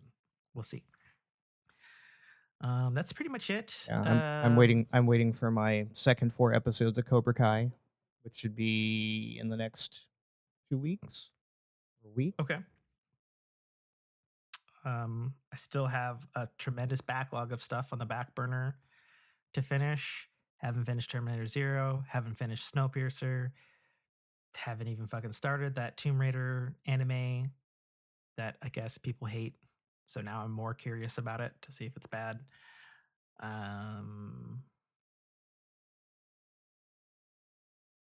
Oh, the other thing would be season 2 of Shrinking started, Okay, yeah. I and still need to get into that one. it's firing on all fucking cylinders. Like it's a half-hour show, and every episode I turn to my wife when the credits roll, and I'm like, "Damn, that's fucking good television." And then I'm also just like, "That does not feel like a half hour. I feel like we watched 2 hours." Like that's a lot that happens in 30 minutes. It's so good, and they've 100% found their tone in Shrinking in season 2, and they're just every shot, every scene, every line, every expertly piece of delivered dialogue from Harrison Ford. So good. What a truly special show. Again, if you're a Ted Lasso fan, you owe it to yourself to check out Shrinking. It's literally made and written by the same people. And spoiler alert, Brett Goldstein, who's an executive producer and writer on the show, he fucking shows up in an acting credit in season 2 in a wild way. Okay. No spoilers. Yeah, if you've got access to Apple TV Plus, Shrinking is definitely like whatever that team has, like that magic from Ted Lasso. Shrinking has it, and it's like different characters in a totally different setting, and it's like, man, I think it's the team that we love, like the writers, like the whole, like whatever they're able to get together. They have lightning in a bottle twice. Like, get the fuck out of here. Like, keep that team together making stuff for real.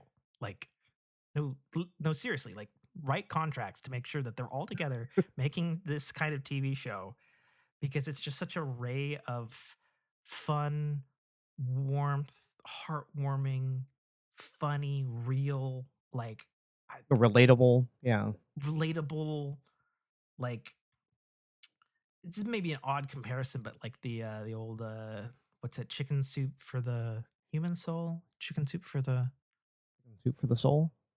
yeah, yeah. It was a podcast and it was a book a while ago. That was like, you know,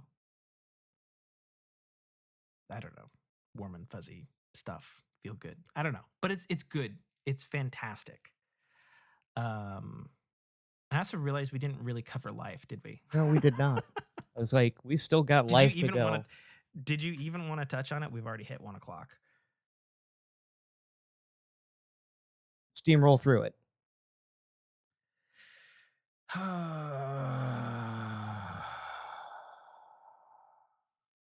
Or we can save it till next week. No, I'll steamroll through it. Okay. Do you have life to discuss, Nate? No, other than my back's still in the same place it is. And I'm going, No change. yeah, signing up for physical therapy on that. Okay. That's Well, basically it.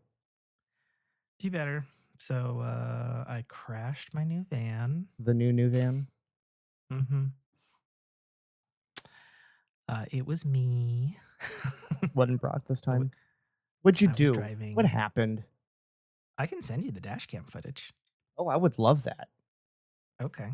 I'll send it to you. I don't know if you can get it during the show or not, but let me see here. Send it via Discord or? Oh, yeah. I've tried to send you stuff via the RCS and the videos were not working. Mm-hmm. So, well, yeah, sure. Try to send it via Discord with all the problems I'm having sending just a single fucking image. I don't know about that, Jack. Upload it to the Google Drive or the Apple Drive. Okay, I'm going to send you this one. It's 25 seconds long. It is 7 megabytes. We're going to try RCS. You're gonna RCS it. We're going to see what fucking happens.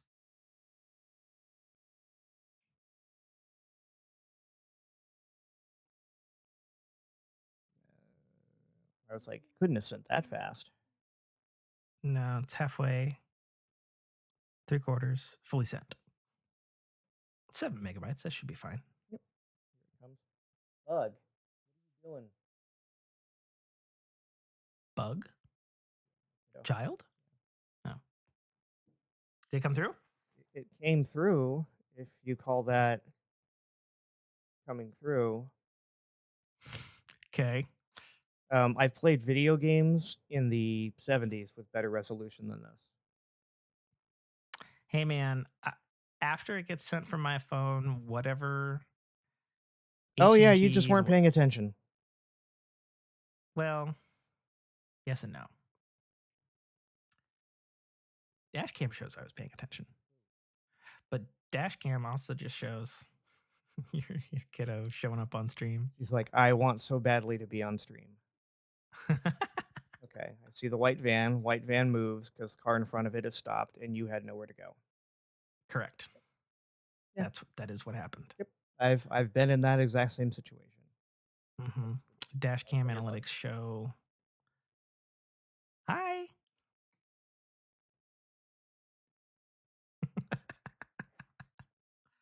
Joining us for the podcast, Nate's daughter. Yeah, Dashcam analytics show cruising 60, I-5, Seattle. Shows abrupt braking and deacceleration to 30. Then deacceleration to about 20 to 18 miles an hour.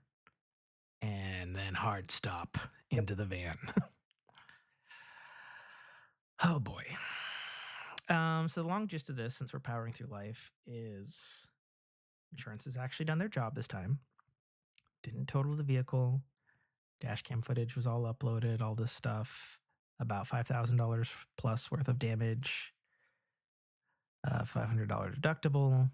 Ended up crashing into a Mazda.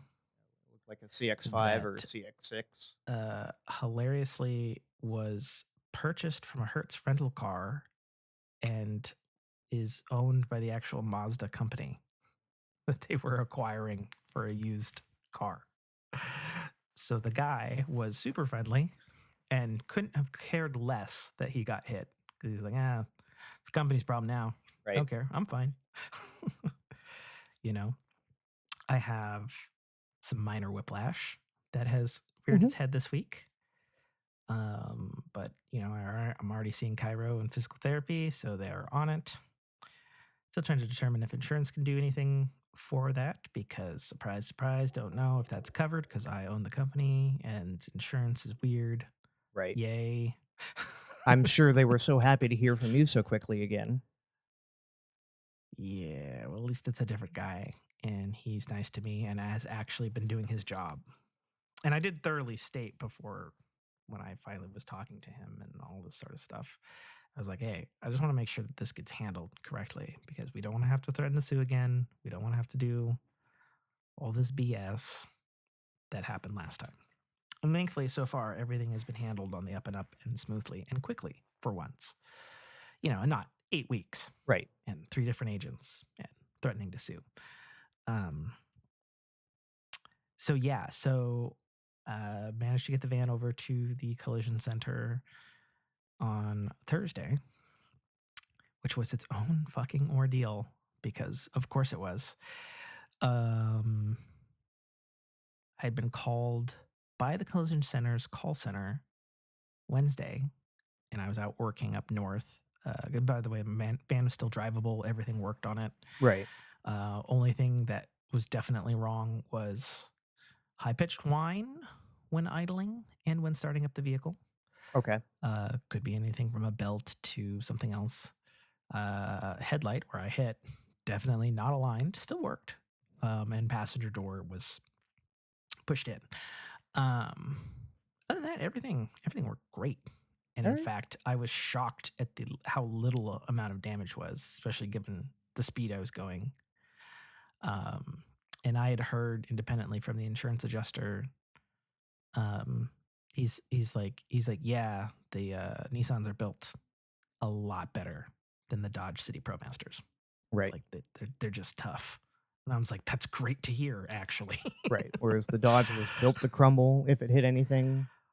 I mean, yeah, given that damage on that one was rather insane, given that it was supposedly only 15 miles an hour and it was like fucking totaled and $17,000 worth of damage. Insane. Set up the thing with the collision thing. They're like, hey, do you want Thursday or Friday? I was like, Thursday would be great. I'm up in Tukwila now. And they're like, okay, 10:15 sound good? 10:15 sounds great. This will also tie back into my Apple Intelligence recording call feature thing. Show up at the collision center Thursday morning, 10 a.m. Barely get through the door when the desk lady is like, you made the appointment for today, didn't you? And I'm like, yeah. And she's like, yeah, so our call center put it as 10:15. I went, uh-huh. She's like, yesterday. And I was like, oh. That's cool. Oh no. Yeah. No.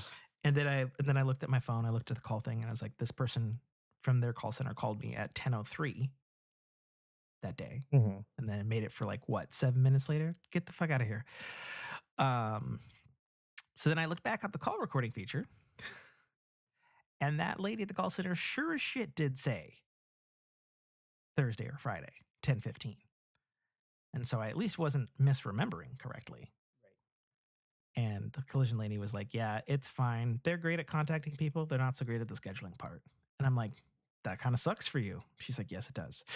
And I was like, okay, cool. And then I watched this lady like a superwoman have 3 screens talking to 3 different agents on the phone at various points of putting them on hold because she was trying to wrangle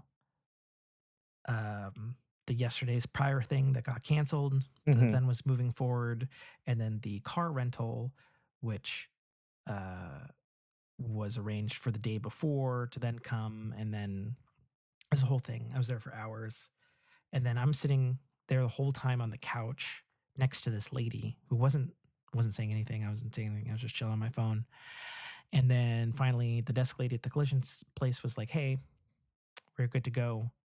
Enterprise is going to take you over to their lot because we're good to go here, but they're still having problems contacting your insurance to cover or to specify which vehicle your insurance is covering for the rental. Right. I was like, oh, okay. Then the lady next to me, who's been sitting next to me for 2 hours, is like, hi, I'm blah, blah, blah. I'm with Enterprise and I'll be taking you over. And I was like, oh, you've been here the whole time? Just sitting next to me, not saying anything. And she's like, yeah, we're waiting for confirmation and it happened. So I'm going to take you back and we're going to try to get this sorted out and get you in a rental vehicle. And I'm like, cool. So then they take me all the way a couple cities over, like another hour drive. And I'm like, oh my God. Because you're not just getting in a subcompact and going on your merry way. You have to get a work van. Yeah, that would have been nice. But I'm assuming that's why it was 2 cities away, not just, hey, let's go down to our lot here. It's just wherever this gal came from. This was her office or whatever. and they were the ones contacted who came. So whatever. As we go over there, we enter this Enterprise, rent a car, and I kid you not, there's like 30 people with 3 chairs. Yep. And I'm just like, what? What in the DMV is this? Yeah. Yeah, exactly. And then like I even asked the guy who brought me, I was like, is it always like this? She's like, yeah, it is. And I'm like, my God, that's insane. And now you know So why she was happy to be sitting next to you for 2 hours quietly. maybe, yeah. Now that you say it, that's probably exactly what it was. And so then, things get sorted. A lot of stuff happens. I go to the bathroom. I come back, and then Enterprise Rent Car is gone. Like, there's nobody at the desk. There's nobody in the lobby. I even like poke my head back over. I'm like, hello? Where did everybody go? What's in the Twilight Zone? Right, is yeah, this right. shit? What in the zombie movie is this? You're like, So I thought that was weird. And then I was alone there for like 30 fucking minutes.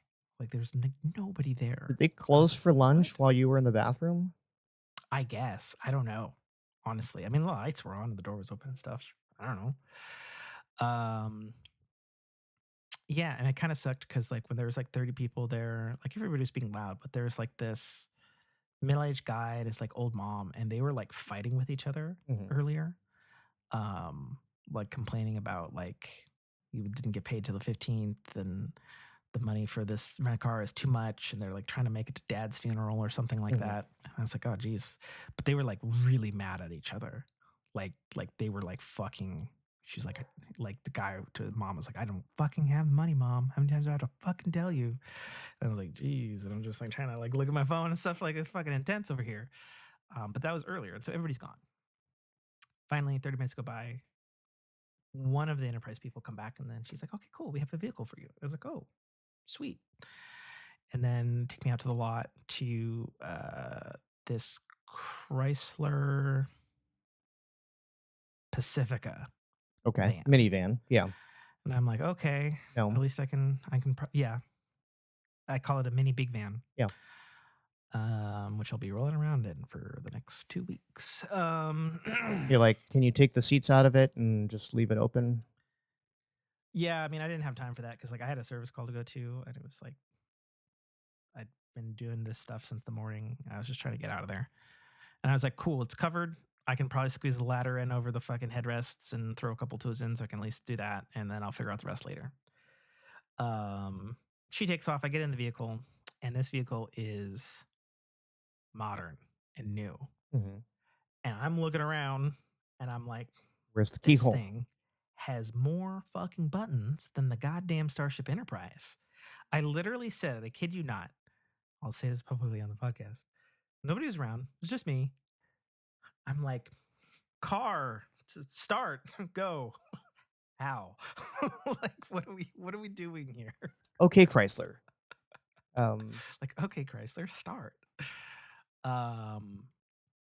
Yeah, and so yeah, I ended up figuring out and stuff, and like did research on the van, and then later, after watching like a 30-minute YouTube video, so this thing had like 6 seats in the back, and all of them like robo Hold flat. transformer into the floor, and I was like, what the fuck?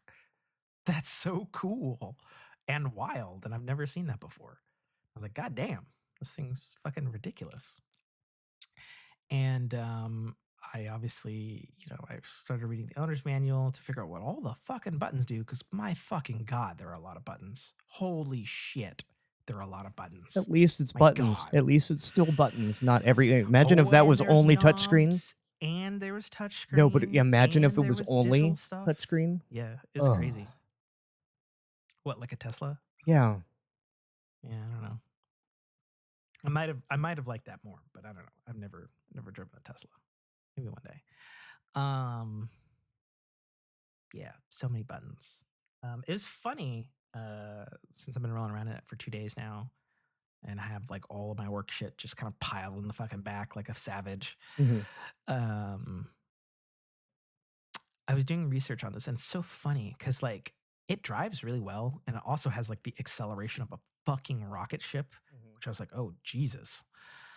But it has like everything on it. It's got like if you're crossing over your lane but you don't have your turn signal, it like Mario Kart auto drives you back to the center.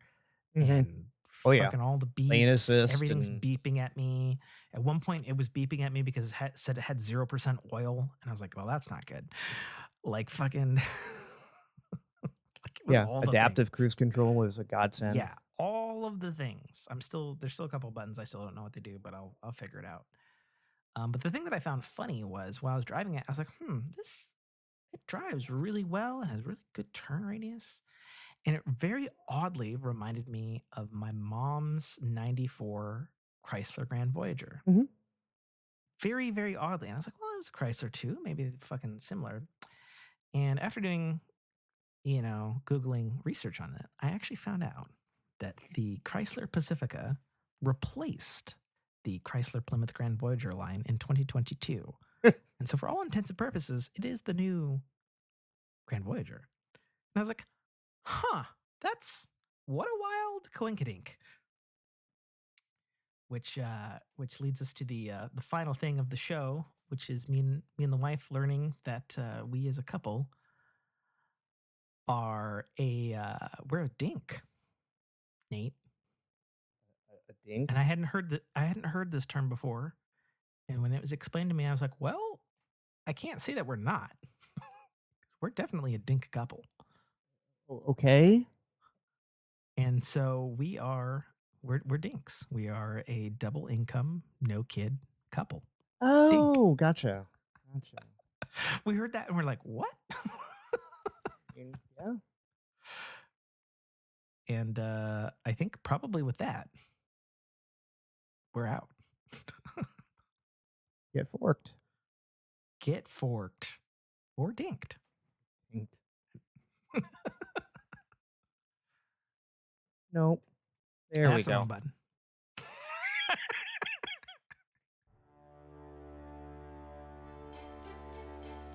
Thank you for listening to a Dynamic Works production podcast.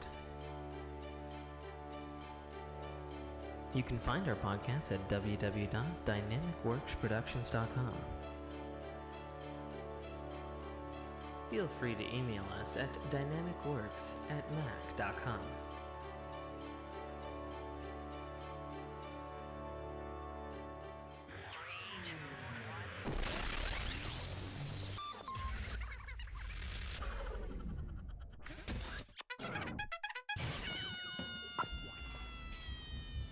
This is Dominic Armato, the voice of Guybrush Threepwood, and you're listening to a Dynamic Works production podcast. The Citadel, Arrival, is the first installment in a series of epic science fiction short stories reminiscent of the Pulp Fiction style. It's a fast-paced story that will take you through twists and turns that you will not expect, until they are thrust upon you with all the force, excitement, and chaos of a plasma cannon blast. The story follows Katarl, a nobody cog in the working wheels of a futuristic society run completely by Megacorp, a corporation that carefully runs and manages the lives of the people living under its sphere of power. On one of Katarl's few and far between days off from work, an outing he had hoped would be fun and relaxing turns into an explosive adventure that drags him kicking and screaming into situations and challenges that will make him question every aspect of his life. Watch this colorful tapestry unfurl as Katarl and his newfound allies find their way through this classic, yet oddly surprising tale of good and evil, where nothing is quite what it appears to be. That's The Citadel, Arrival, by author Tim K. Trotter, available right now on Amazon Kindle Store and iTunes iBookstore for only $2.99. That's me. Go get it. Rise from your grave. Fantastic. All right. Stream is stopped. Okay. Recording stopped on my end. Oh, I need to do a thing. That's right. Yeah, record is recording. Oh, yeah. Change the titles. Twitch to. Yes. On suivez-vous. Okay.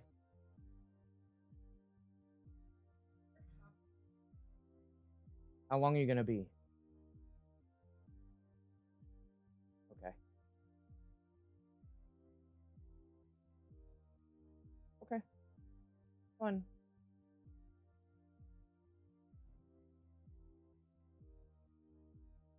Curveball. Yeah, I heard that you've got them for 25 minutes, but they're supposedly happy. She's got to go do something. 45 minutes. Oh, well. I heard what I heard. Channel. Is that you? Yeah. Okay. Since we are live and it's a blank screen and... Oh, right. Okay.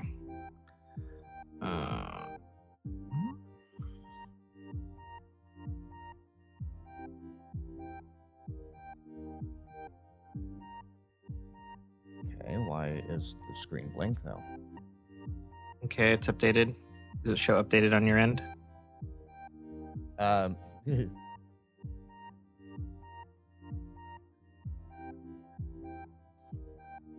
On my OBS, I usually have to close it and reopen it for it to refresh. I don't know if it's different on Windows. Oh, I don't see any of that in my OBS. Okay. But open up the Twitches. I was trying to use my old tablet here.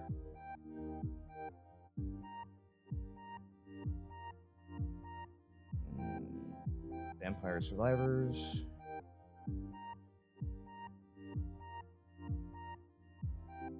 Tim and the Boys. Monster Hunter Wilds. It's showing correctly for me on my web browser. Okay. Yeah, on mine it's a menagerie of Tim and the Boys versus Monster Hunter Wilds Beta Vampire Survivors. Okay, those are the last things I streamed. But all in one title. That's kind of funny. That's weird. Yeah. Was that with the app? Yeah. Do you want to stop it and then re-go live again, just to be sure? Since obviously I'm looking at mine via my creator login. All right, stopping. Give me a chance to eat more of this now super fucking soggy cereal of mine. Starting. Yep. Titles look good. Right.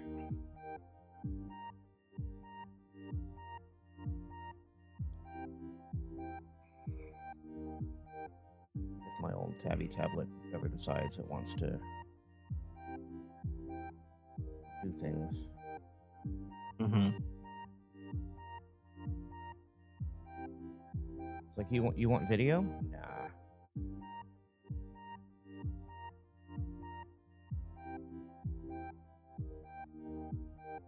Yes, I understand this is intended for certain audiences. I've already clicked that twice now. Oh my god, I was gonna do this thing. Yeah, I don't have anything hidden, thank you. Because I'm an adult. Okay, cool, so I know that's not gonna work. Fine. Fucking piece of shit. Alright, just go away now. Go to a device that can be actually updated. I hate the new Twitch mobile app, by the way. Yep, me too. Like, I want to watch the people that I want to watch. I don't want to watch other people. Mm-hmm. Now I can actively see the stream. Okay. I'm assuming you're doing producery things. Yes. Okay. While you chow down, I'm not going to put that on stream. I'm not going to, like, go live real quick so everyone can see you gnawing away on your muesli or whatever that is. My what? Mueslix. It's Oh, the old that person green cereal. shit old Yeah. people eat. Yeah. Gotta get our fiber. It keeps me regular. Nothing keeps me regular. Except for sour milk, apparently. Which I may or may not also be still consuming. Cool. Well, let's say this. This is the least sour milk I tasted out of the three. So we're going to go with it. So I should be recording stream at the same time. That way we have a clip of it somewhere. I don't know. Whatever you want to do. Are we ready to go live? Yeah, I think we've sound checked enough. I think we've vamped enough. Okay. Or outtake. Yes, you put on your hoodie. You creed